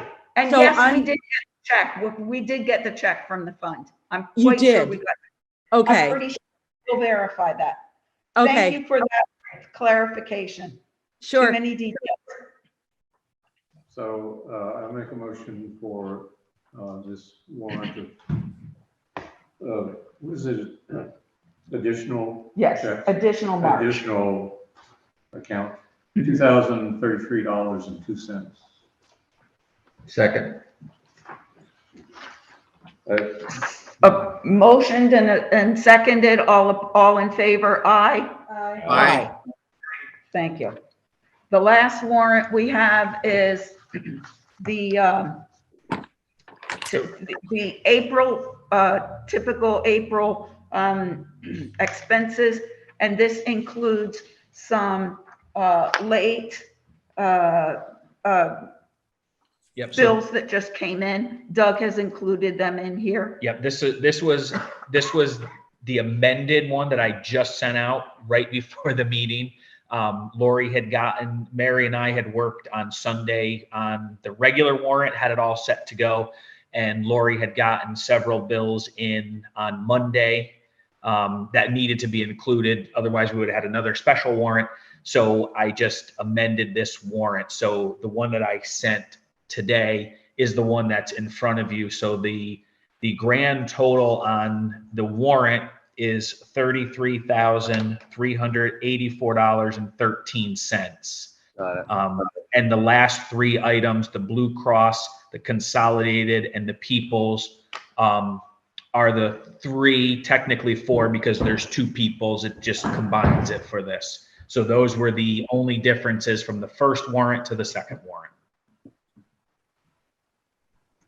I'll make a motion to accept the warrant. I do have one quick question though, because I don't know that I remember what it is. They're also included in here is, $2,284 for the, oh, no, sorry, never mind. I take that back. It's $2,263 for the fire department. Lori, off the top of your head, do you remember there was a number of items in here, weren't there? That they Yes, were there asking. were. So, some of them were for their fire school, which they paid for. And we just paid them back. There were things that they pay for that cannot come out of training or maintenance. I can get the big folder if you want. No, But I know they were there and they're detailed on the details. Right. I just, my brain is getting tired. so they had some overhead door repairs and they paid That's for what it was. I knew there was something weird. and so we just paid them back because it really should come out of the Yeah. firehouse budget. It should, yeah, okay. I'm Can not I- saying anything. Since we're talking about fire department again, and money, could I clarify? Do you want that check for the special project written and signed prior to the main meeting? It sounds like it needs to be. He said May 14th, It's- so I think it has to be. And, Yes. and perhaps Tara or Doug could confirm with Ed Harrington how that, I don't know whether the check goes to a specific vendor. Lori, Ed Yes. gave me his cell phone as he was leaving, so I can give him a call in the next day or so to find that out, and then I'll I let you just know. texted him. I just Okay, you texted got him. Perfect. So thank you. First warrant to sign. Okay, so, So we have a motion on the table you- from Matthew. I'm just gonna restate the amount again. It was $33,384.13, and that was Matt's motion. Do we have a second? We have a second or a first or? Matthew Matt made had the a motion. first. I second. Good. All in favor? Aye. Aye. Okay. The lines got chopped off, so if you want to just sign Thank below that. Okay. No way. I even printed it twice to I've try got to a get him to couple get of back on there. comments on some things on the highway, but I'm gonna wait until we get to later on. We've already, I don't know if is there anything new with Development and Review Board or the planning? Not in the past. Okay, so Tara has no updates there. Fire department, we've heard from. Water department, I have heard, I don't know of any specific updates with that.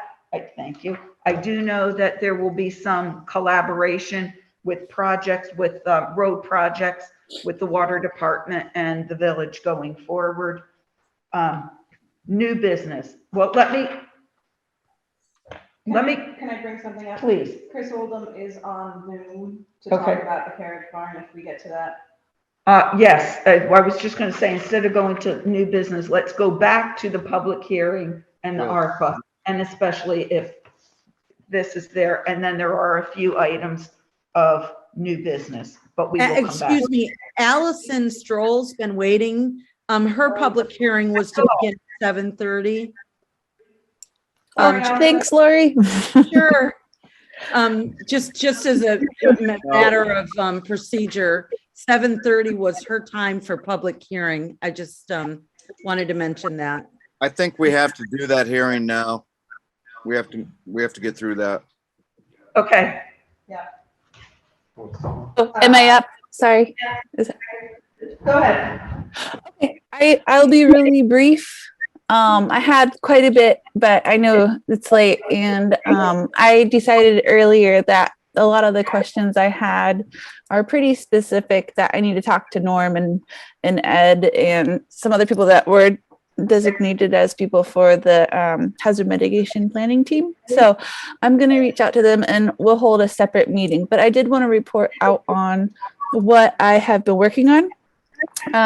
There were a lot of contacts mentioned at the last meeting I was at about who to reach out to, and I have talked with the Southshire School, who wants to discuss some erosion issues at the end of their driveway. Bennington College, I spoke with them about housing and also their weather reports. They have a weather station, but sadly they lost all their data recently. So their data is really only about 1.5 years old. So I can't, but it is something to keep in mind for future plans. Head Start, we had played phone tag while I was on vacation, so I have to reach back out to them. I also invited all of them to attend any public meetings about the hazard mitigation plan. I have talked to the property owner of the Water Street Apartments and got some good information from him. I reached out to National Hangar, Maplebrook, Whitman's, and I think that was all the ones that people mentioned about. So they've all been notified of the updating of the hazard mitigation plan. So I just wanted to let you all know that I did reach out to those people. And let's see if there's any. I have a lot of specific weather event information, so I'll save that for a specific hazard mitigation planning team meeting. But I did want to ask, while I have all of you here, there's a couple things that are mentioned in the old plan, and one of them is the intersection at Bank Street. It was new when I did this plan last and there were some issues with truck drivers and pulling far out into traffic instead of using the mountable curb. Has that issue been resolved? I would say that it has. It's been, I would say, a number of years since we've had any significant concerns brought Okay. to the board. Would it be safe to just delete that from the plan? I would think so. That statement? Okay. Yep. I was thinking that might be the case. And then I have one more. The road curve where River Road and Hillside Street intersect with Vermont Route 67A, having limited visibility and causing issues. Is that still? The corner that kicks onto 67, I think that has pretty good visibility. Yeah, I don't recall any concerns about that.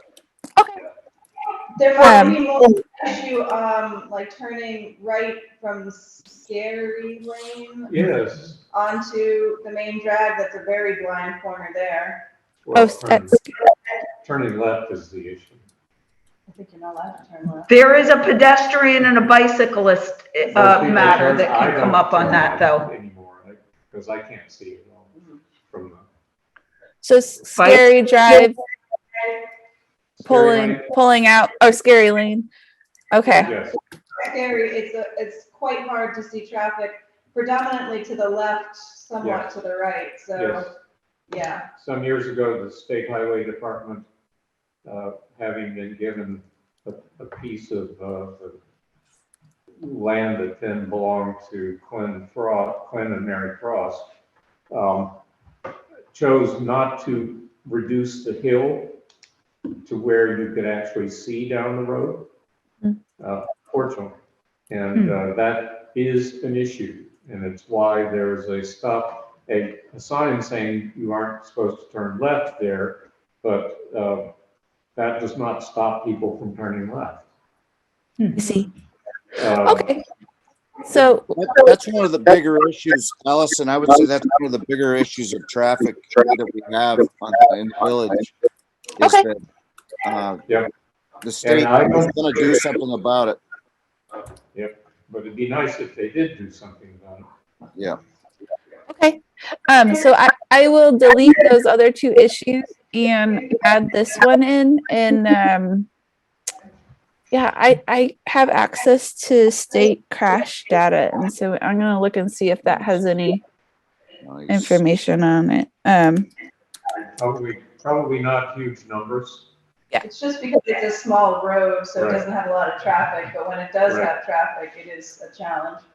Okay. I don't know that there are any fatalities, not in my now 35 years of living there, Yeah. that I'm aware of anyway. But close calls. Okay. It's an issue.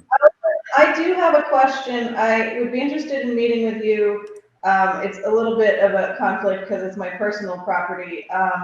But we have a pond that potentially, if something were to fail, there's a section of wall and the road with a culvert underneath it that could be an issue. I'd be interested in just talking to you about it. Where is it located? On Park Street, 183. Sorry, what street? Park. Park Street. Is it the next to the McCullough property? It's 2 down from McCullough. Yes, actually. Okay. I think other people in my office have talked to you about this, but yes, we can talk because there's what runs under it? Now I can't remember. Something runs under the road. Sewer line. Oh, sewer line, yes. And I remember we were trying to think if it was ARPA, could be ARPA related before they changed the ARPA rules. I remember talking about this. So yes, I'll reach out because I know it's your property, but it's also, that would be bad to have, an issue with that running under the road. Yeah, I would just be interested in getting your perspective on it. Okay, sure. I think I have your email. I think I have your email. Let me double check. Yeah, I think I've been on a group thread with you. Yes. Okay. If not, I'll find you. But yes, I'll make a note. And that's really, I had a lot more, but like I mentioned, I think it's more specific to the planning team with about critical facilities and whatnot. So I'll keep trucking away on the plan in case, unless anyone else has any other questions. I don't want to hold up any more of your time tonight. Thank you for all of your work. Oh, thanks. And I'm gonna still try and get the draft to you guys before I go on maternity leave. The end of June. So that's really my top priority right now. So I'm hoping to get all the information I need to get that to you so it can go out for public comment. And so I'll talk to you about how we do the public comment period when we get closer to that too. But I don't think I need to be on your next trustees meeting. I'll just go ahead with our small planning team. So, all right. Thank you so much. Allison, you've been so patient with my total dysfunction. Oh, you're fine. It's fine. Really, not a problem. Really appreciate it. You've been great. No, thank you for having me. I appreciate it. Thank you, Allison. Have a good night. Bye. So we just need a motion to close the public hearing for the Hattiesburg mitigation. I'll make that motion. Thank you, Lori. Aye. Is the question then called? Yes. If it requires it, yes, aye. You need a vote? Yes. Okay. Okay. New business. Tara, you have some new business. Did you say you wanted to mention something new? No, I wanted to point out that Chris Oldham is on the Zoom Okay. to talk about the carriage. Okay. I do not see Chris. I think Where he's is he? listed as the iPhone. Oh, Yep, there he is. Hey, hello. Hey, Chris, we have mere minutes for this, Chris.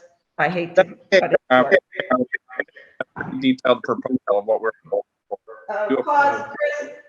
turn down your volume so that you're not skipping for us. Usually I do this on my computer. That's better. Is that better? Yeah. Okay, so I do apologize for the game. It was all of you were at the Park McCullough for the last meeting when I realized that so many other local organizations were asking for money. I said, well, I didn't get the memo and I should be on that list too. So, I really appreciate the opportunity, and I tried to give you a pretty detailed proposal of what we'd look to do, and we'd like to tackle deferred maintenance on the carriage barn. It also happens to be a bread and butter at the mansion. So if I'd be happy to answer questions if you have that weren't answered in the proposal. So For the public comment, can you just sum up what your request is? Sure. Park McCullough respectfully and requests $25,000 from the ARPA fund to support a carriage barn restoration project that we hope to take to start this year. The cost of the project will be roughly $60,000. It entails a lot of repair, a replacement of rotting wood, and a full exterior painting of the barn. We didn't want to ask for the full sum. We do have some support in the way of donations and hopefully some grants. So we are asking for a portion, $25,000. That would help us complete the job.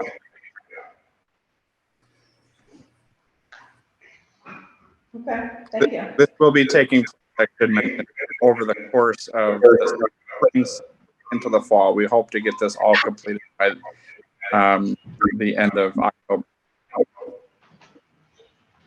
This is all exterior work? All Basically replacing rotted material, scraping and painting. That's what correct. And then we're also addressing the three of the 5 entries that have decks or some sort of wood. So what are you doing with this? You're replacing the steps with what? Oh, we're just there's in such disrepair that we're going to salvage what we can, and we're not changing the footprint whatsoever. It's basically like the stairway that goes into the bathroom door, for instance, that is closest to the parking lot will actually have to be completely replaced. So it will look exactly the way it is. New steps. Okay. Thanks. Any other questions? Okay, so Thank you, when would Chris. you need to know by in order to proceed with your plans? 10 years ago.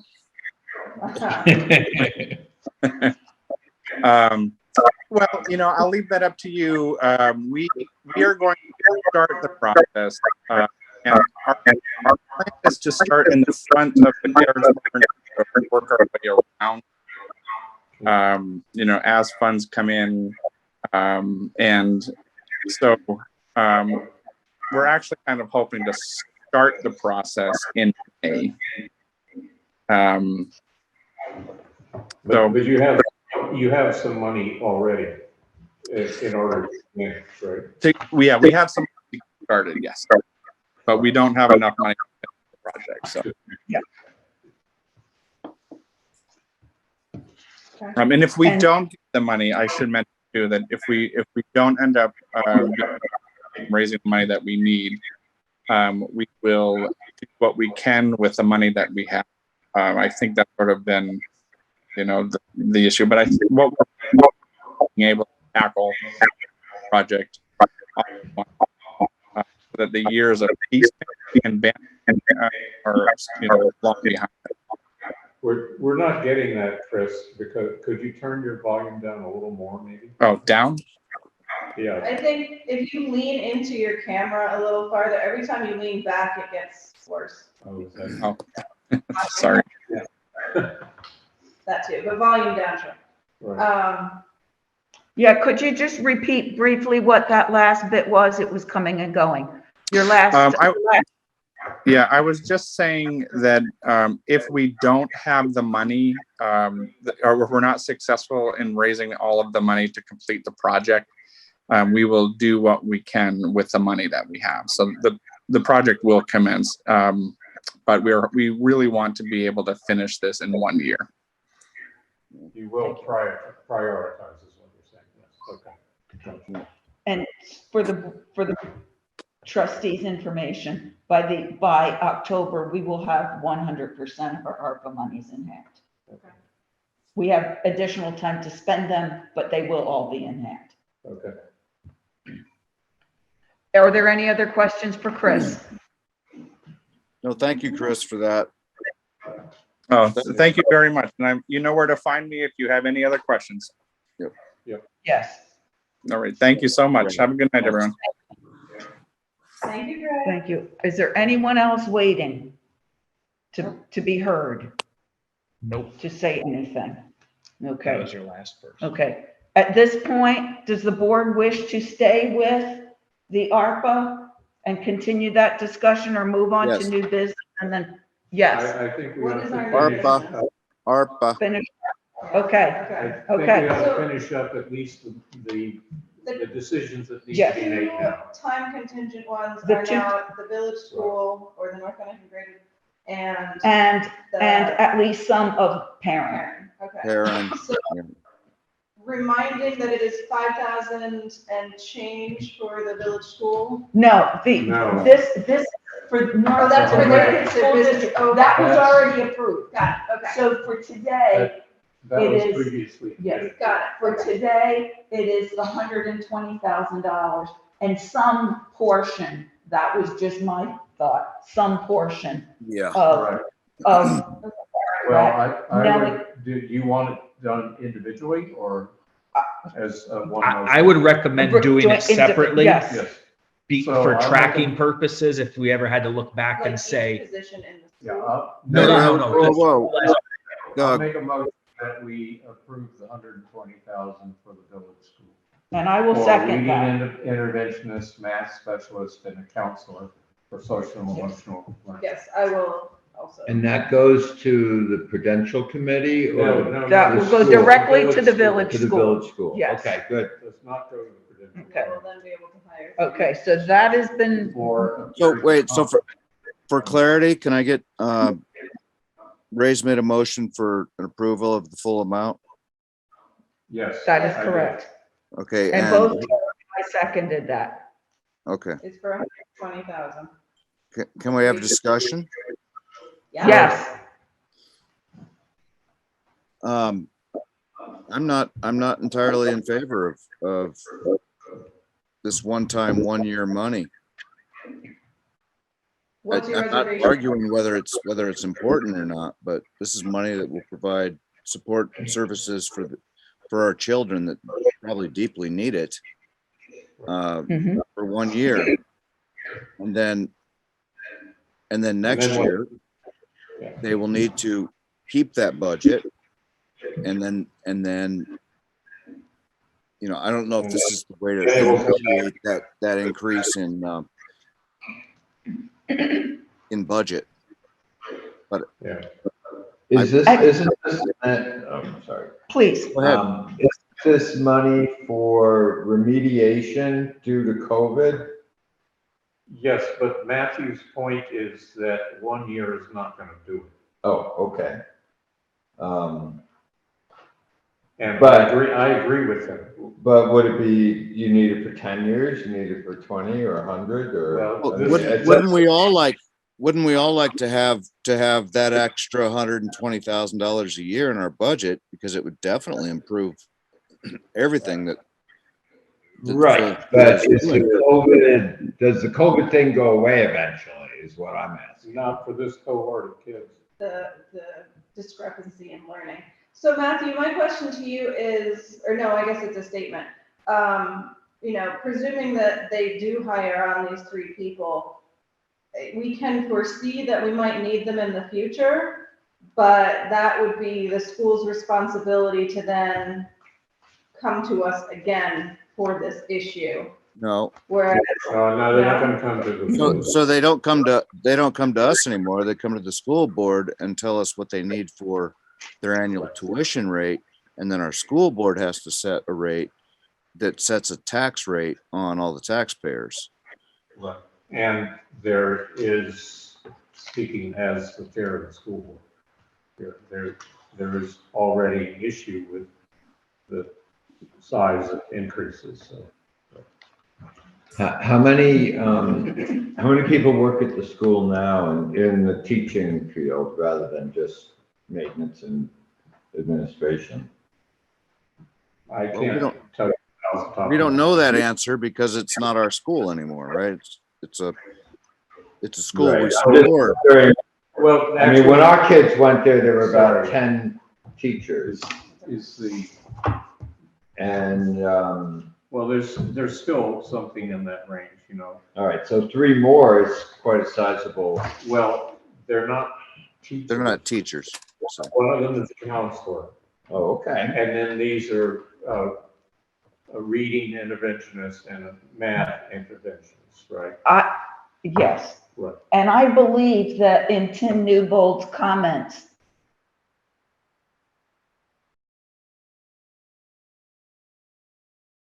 just lost Mary.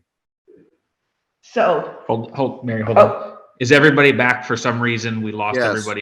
Just But a Mary, moment. start over. Yep. You believe in Tim Newbold's comments.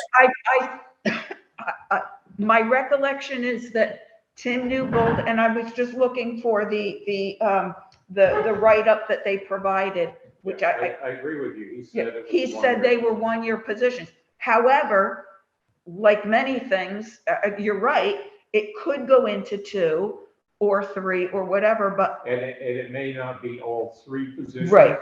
But the counseling position Right. strikes me as one that probably is something that would want to be renewed. Okay, and then I guess my question is, if this is denied, what does that do for the children? Where does that leave the children? And is the half a loaf better than no loaf at all? Well, knowing the village school and their excellence at doing what they do, I think they will go ahead and try to hire these people, and it will immediately be, well, in the following year, passed off to the taxpayer by a different model, right? A different mode. And I'm not against that. I'm just pointing out that are putting 120 grand towards this now doesn't probably alleviate us of, as taxpayers, of the responsibility. I guess really I just want to know, do we do it here? Do we do it there? Or, with this limited amount of money we're throwing around, like I said, we're going to be paying it anyway. Do we fund the places that we're not paying it anyway because they don't have any other recourse for those funds? Right. I'm not sure if this will help or not, but this year we have some ESSER funding, which is similar to the ARPA funding. And so we do have a reading specialist hired.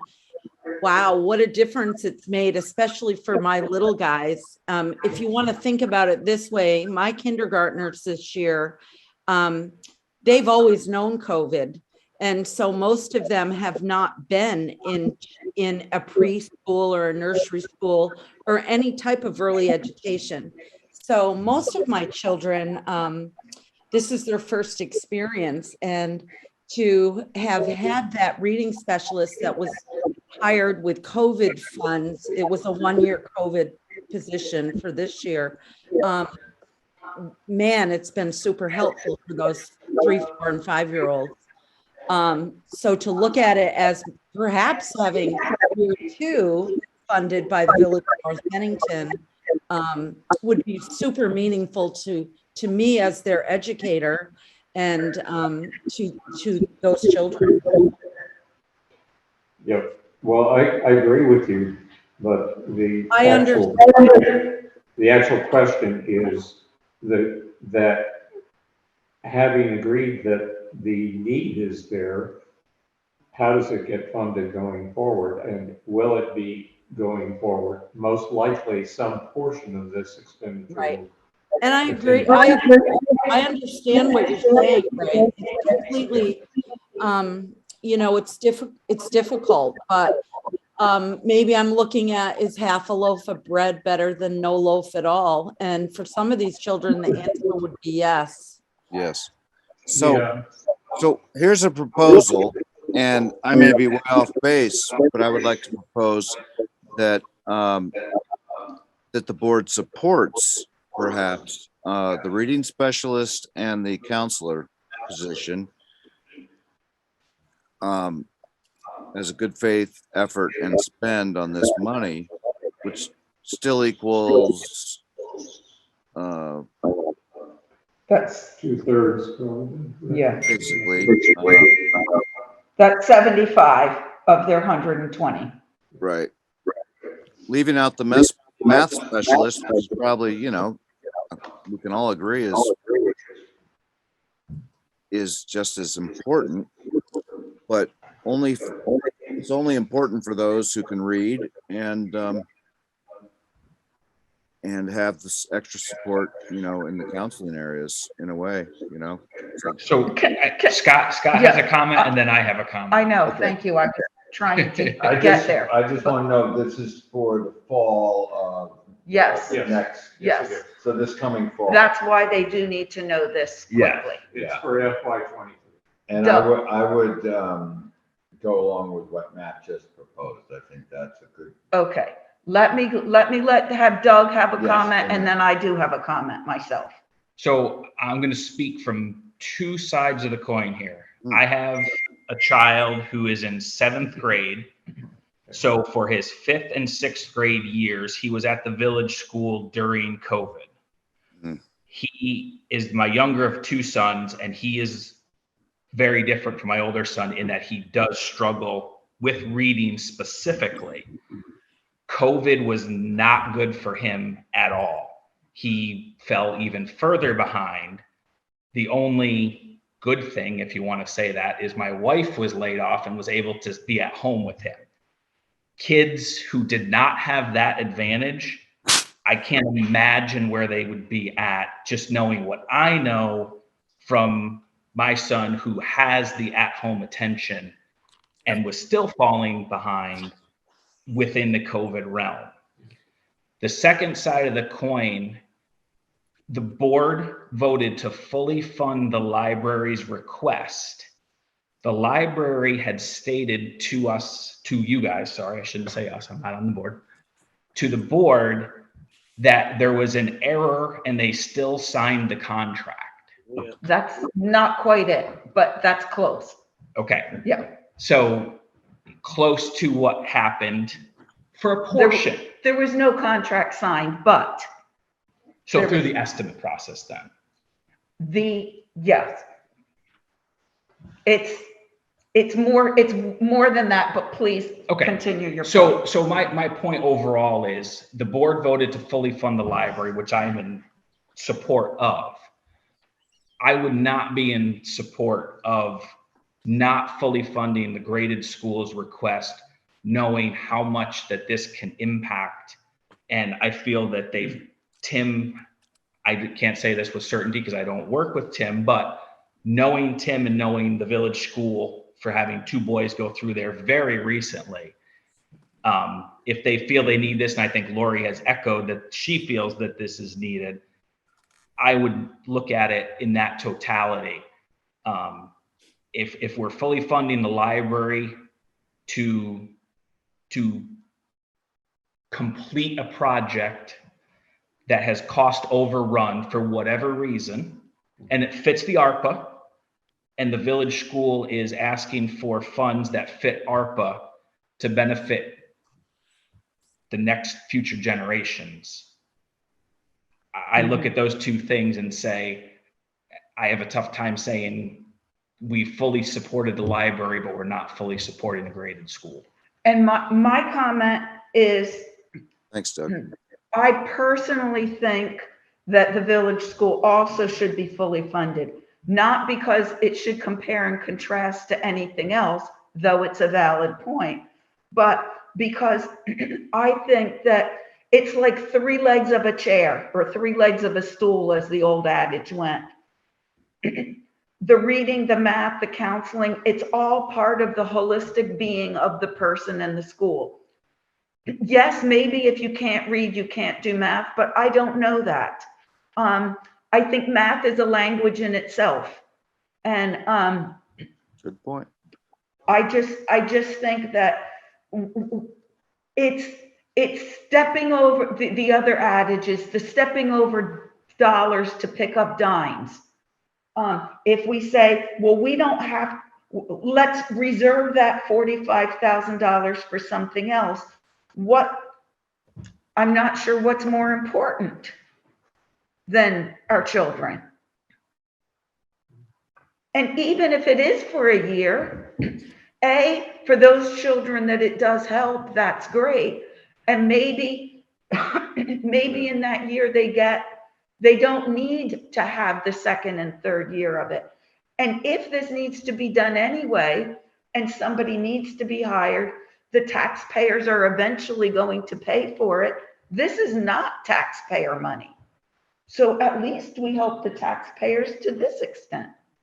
So I am more in favor of fully funding the village school requests. There is an equity issue here because we're talking about a particular group of kids. I don't know the kids in this particular case, but and it's a disparate group, perhaps from reading to numeracy to counseling. And we have to keep in mind that the effect of COVID was more significantly felt on children from lower socioeconomic backgrounds. And in order to improve our ability to provide equity for those kids, I think that's where some of this money is going. And so I kind of agree that it should go across the board because math is one of the areas where all the area schools have weaknesses in terms of how children, the achievement levels and the understanding levels that children exhibit. I think, sorry, you good? I'm done. Yeah. I think that there are other requests that could be less fully funded than education, because I really do think that this is kind of an essential thing that is needed, and I'm a big proponent for education. So that's where the library and the school definitely are on the forefront of our funding. And this is a windfall that we couldn't have known we were going to get, but now that we've got it, let's use it where we need it most. So I think I am more in favor of fully funding versus 2/3 funding. Yeah, okay. So there was an original motion to fully fund it. I'll second. Thank you. It is now seconded. All right, wait a second. I'm a little One more? confused. Okay. Matt made a proposal. He had a proposal, And then but there you was, guys there already was a motion on the floor. Oh, okay, good. And now it's been seconded. On his motion, which was Good, okay. And I'm we up to speed persuaded now. Matthew. And Right, so- I've been persuaded also. Okay. This was a very good Yep. discussion. And I agree, thank you. It was a good discussion. It's a necessary That's discussion. all I was looking for. That's all I wanted. All in favor? Aye. Right. Okay, one more thing, and then we're going to table the rest of ARPA. Yeah. And that is because it is also education related. And I would like to propose that we fully fund, at least for today, and then table any other discussion, that we fully fund the community outreach specialist for parent rec and fund their sewer and pump repair. Yeah, Of they're gonna need the 5,200. sewer and pump They- for the community outreach. Yes, person, but the community Both are outreach important. person is here, but she will have to go without this funding. She's with a AmeriCorps. They already have someone. They have somebody. but- Oh, yeah, Yes. so she's very good. She's So I would- wonderful. I would, Yes. so did you just make a motion? I'm just saying that if you wanted to cut, you couldn't cut the water and sewer. That's right. Yeah. You gotta do it. I agree. Yeah. So for clarification out there in real world, are we talking, what are we proposing for Perrin? The sewer? I am proposing for tonight's discussion that we fully fund $40,000 for the community outreach specialist and $5,200 for their sewer pump and pump repair. We're holding out on the accountant, right? We're not doing any of the other. We're only doing 2 of their 7 items I tonight. was joking, yes. Doug's gonna volunteer to do Lake Perrin also. Just- So, what's the, that's not in our purview. What's the ventilation issue though? That is the existing building, you know, like where people go in the building. Yeah. They had some work done on it. It's in, I'd have to reread that proposal. The They new had some building work- that was built in the last 3 years? Yeah, Yes, I think there's a portion of that they didn't do at the time, I see. and it wasn't done adequately, something about that. Okay, but we're gonna talk about that. on the- We'll That's talk about it again. not today's discussion. Exactly. For tonight's discussion, I would make the motion that if you, were you making a motion, Mary? I will love for you to make the motion. I'll make the motion that we fund the community outreach specialist at 40,000 and the sewer pump repair. It's a pump repair is what it is. It's a Okay. pump for the sewer. Okay. That's in the sewer. Okay, system. Which was also placed just recently, but yeah, that's not that old either. Now, why did that go bad? we can call and find out. I don't know, but I'm willing to approve that because nobody wants to go back to when they had a septic tank that had to be pumped out. Yeah, they don't have a septic tank, so Okay. I'll second Ray's motion. Yeah. Okay, Discussion? discussion, yes. Any discussion, further discussion? Why Yes, did I have one question. Yes. Do you want a money amount to go with this? We Yes. did have The- it 40 and 50. It will The be a, grand total is 45,200. 45, 200. Yeah, sorry. 45 too? yeah, 45,200.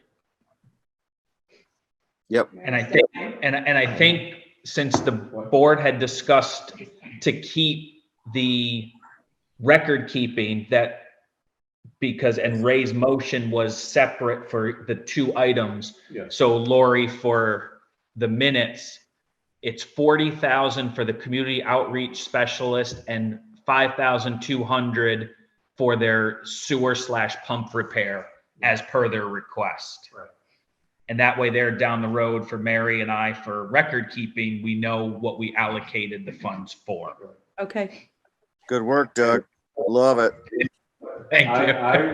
I would suggest that we have asked them for clarification of why the pump is having to be replaced at this point.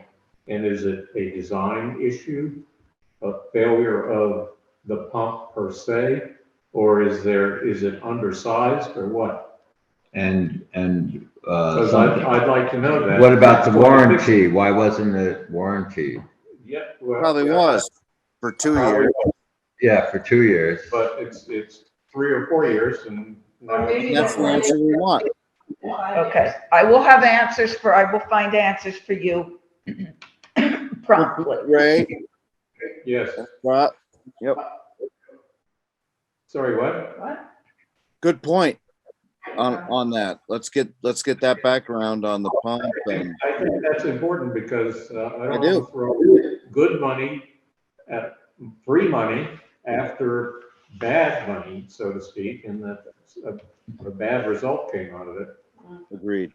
I'd like to know that it's actually, those have been considered and that in fact, the solution will be the solution for a period of time, at least. Agreed. Okay. Thank you. So that would be fast, yes? Yes. Yes, I that was- believe that's yep, it. Okay. unanimous. That is all the discussion on ARPA today. Anything else is postponed for the future, and I will circle back with these folks and have new notes and perhaps new discussion for the next meeting. That leaves, as far as my mind and my brain power, the only thing we have left is, and my voice, is some new business. Not necessarily in order of importance. However, I did send you a letter to Laura Walker, president of Bennington College. Erin McKinney had asked Tara and I to bring this letter here. They provided us the blueprint and it was easy edits for us. Mhm. This is for their STEM education opportunities at the college. I'm hoping everyone has had a chance to Yes. read this, and if no one, Yeah, I saw it, but I don't. It's a great opportunity that they're asking for federal money to yes. This is just a letter of support. There is no commitment from the village. Are we okay? May I make a motion to? yes. I second. Good. All in favor? Aye. Aye. Right. Those here, please sign this and I will take that out. Okay, that's the next one.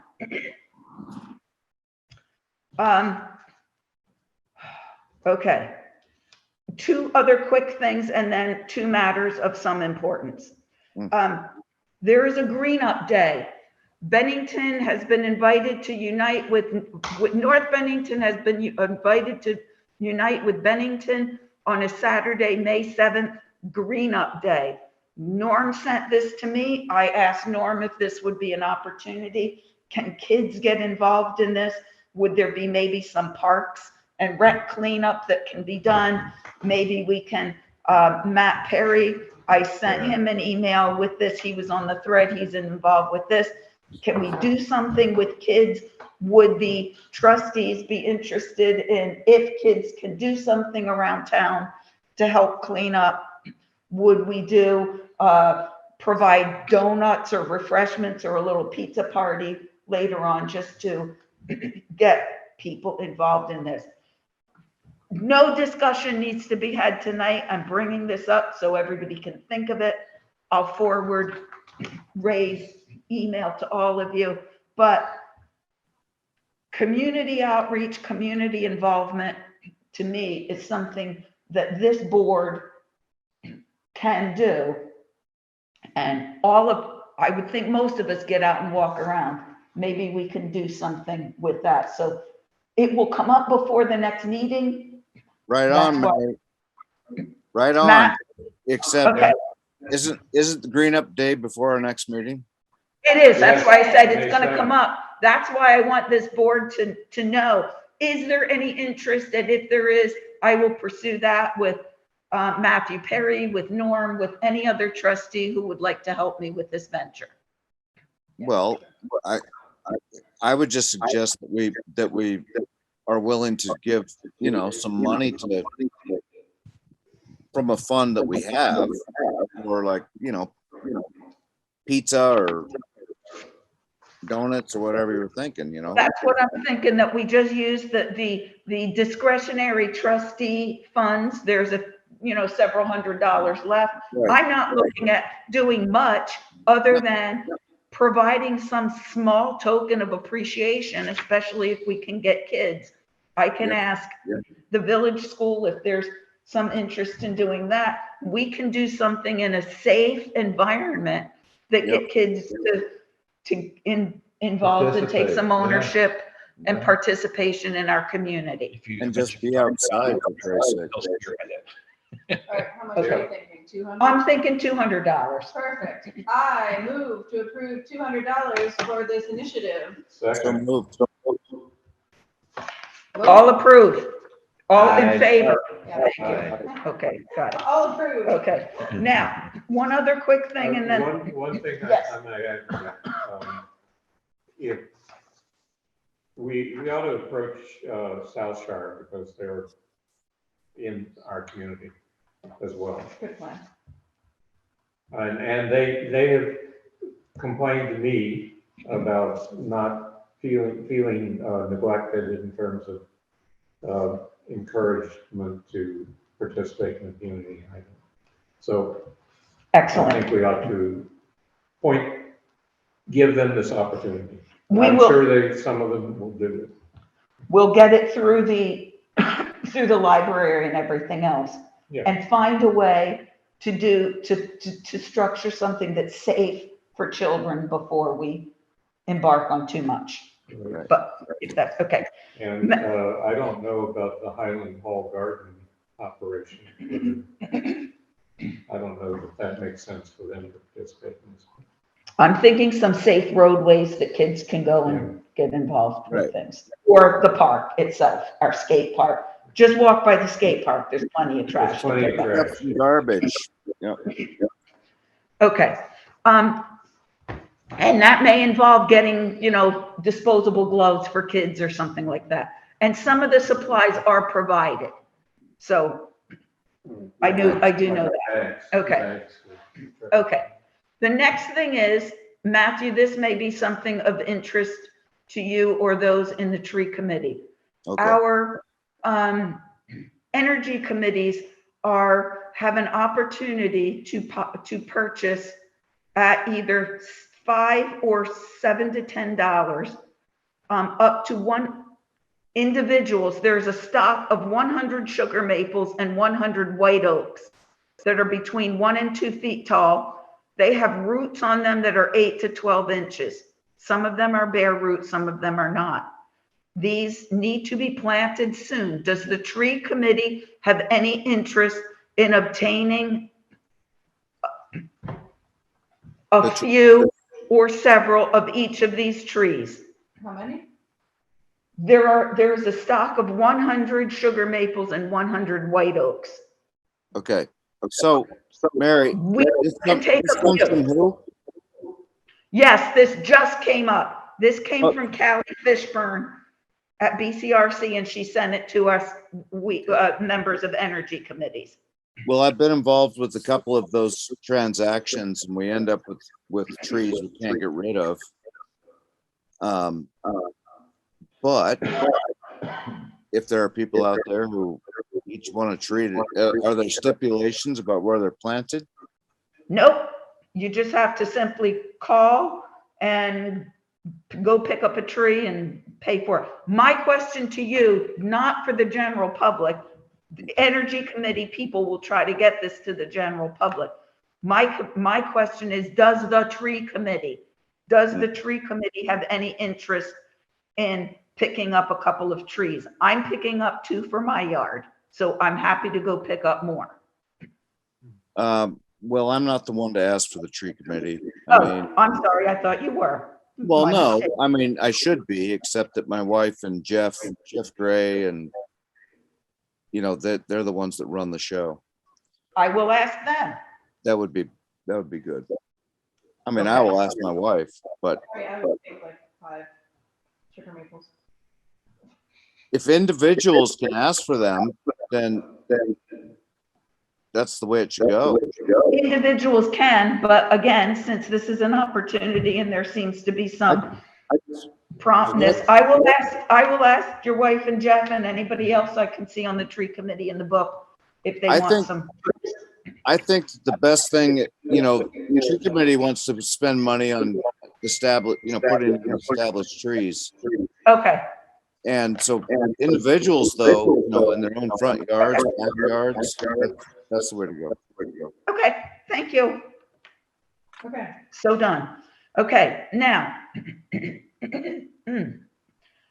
South Shire was just mentioned, and the work done on South Shire, right? Pardon me. Norm had sent a letter out to trustees, or an email out to trustees, including the letter from the gentleman at South Shire several weeks ago. You all probably, or at least I saw it. you should have seen this. So, Norm is working to mitigate some of that. Norm is looking into, he needs to purchase batteries for the unit that he has that can, and Norm said in his letter, in the stepwise process of things, that he will be, whatever it is, melting certain amounts of blacktop and redoing it. He needs to look at batteries for that unit, and he is getting pricing for those batteries. So the South Shire issue is underway. The long-term solution for them involves the state. That's more than can be done in 1 or 2 meetings, and that involves significant long-term planning. The other issue is, as Tara brought up, is the wall at Park Street. I met with John Lamson and got some history of what this is. I have several emails and some things to review. I have some people to follow up with at BCRC, people at the state with grants to see what we can do. It is my hope that this board can, at a future meeting, look at the options there are to take care of this, have Norm talk about, and the state people or whoever else we want to have, and other members of the public, should they choose to do this, talk about the significant other factors that are involved in just this thing, and look at a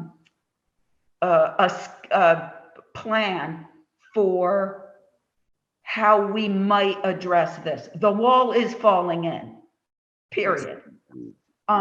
So from what I looked at and from what I could follow in some of the emails, is option A is just let it fall. I don't particularly like that option. Option B is to remove the wall and shore the side of the road. It does not affect the roadway. It does not affect the culvert immediately. Long term, it might. The other issue is the private sewer line. No one, whether it's private or not, this village does not want a sewer problem anywhere on anyone's property. So I'm just simply. Is this where the stream runs under Yes. the road, Yes. under Park Street? Yes. Yeah, okay. So I'm just simply putting out a notice tonight that this issue will come up, and it is my hope that in near future, this board will address this and come up with a solution, so that this just doesn't, we just don't wait. I don't know what the ultimate solution is. I think there is a range from ideal to not so ideal, but workable. So simply telling you that there's going to be some work to be done on this coming up. Can I just ask a Please. quick question on the same topic? I walked by there about a week, or maybe, I don't know, maybe it's 10 days ago. And on your side, the stones are out. And there was no barricade or like a rope or to prevent anybody from accidentally falling in. Do you know if anything's been done about that? Several weeks ago, they put concrete barricades up. Oh, okay, good. Yeah, so the big stones were moved because they were They literally were falling in, pushing yeah, I could things see the down. foundation. So they numbered them and they moved them off to the side so that they're not a risk.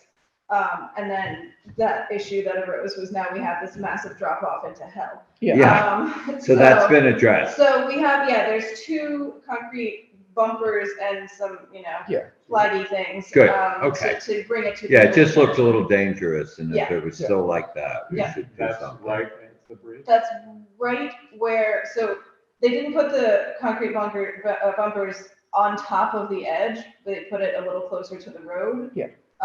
So they're not quite, creating push. But it I'm prevents a having car trouble from figuring getting out in there. Where the hole is, I'll have to go look at it. Or somebody walking by and falling in at night. maybe, Well, or I something. suspect at some point, this board is gonna take a road trip over there and take a look, Sounds because it's I'm there worth all it. day. But it is, I'm just simply putting notice out that this is an issue that we are gonna take seriously, and we're gonna get to the bottom of it in fairly short order. The last thing I want to mention is, I'm also going to be sending to this board, some, materials that, Norm and I have been talking about, and it is a inventory that each trustee will be invited to do. And that is that we have, it's a road inventory, and it's a road condition inventory, and it's pretty cool. And it will involve pictures of road damage. Color pictures are better than these. And we will provide a map with all the roads in the village that we do. There is a sum total of 10 miles of road that we do. At current prices, and this is just current prices, for our 10 miles of road, just the blacktop is over $2 million in current day's prices to replace it. Blacktop, a good blacktop, from what I've read in this, and I'll share it with all of you, should last 40 to 60 years. But in those 40 to 60 years, there are 2 or 3 different times where you have to do various treatments, resurfacing, pitch, the crack things, whatever.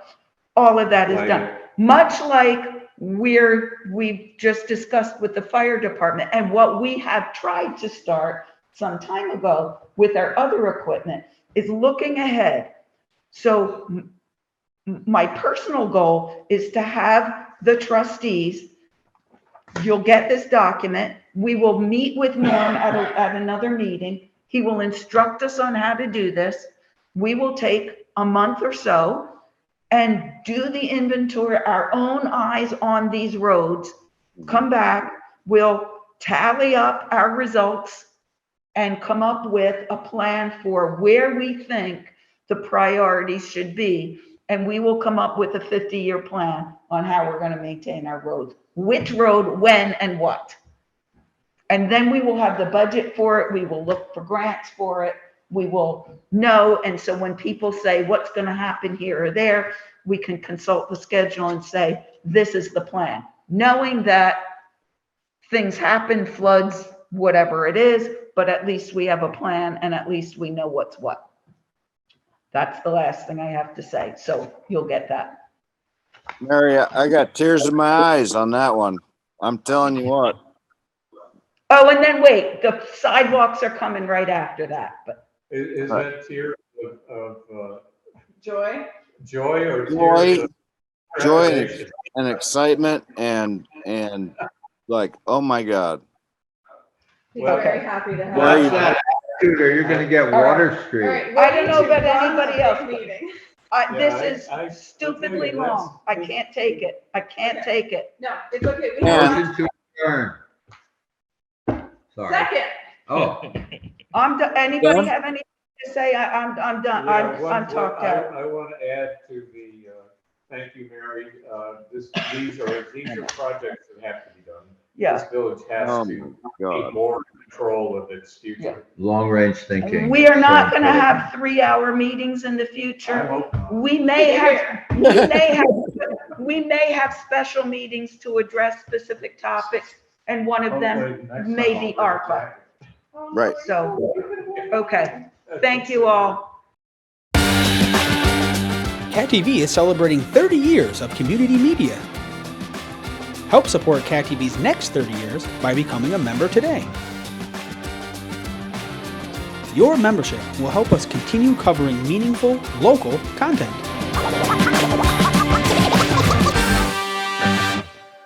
Thank you for supporting your local community media station.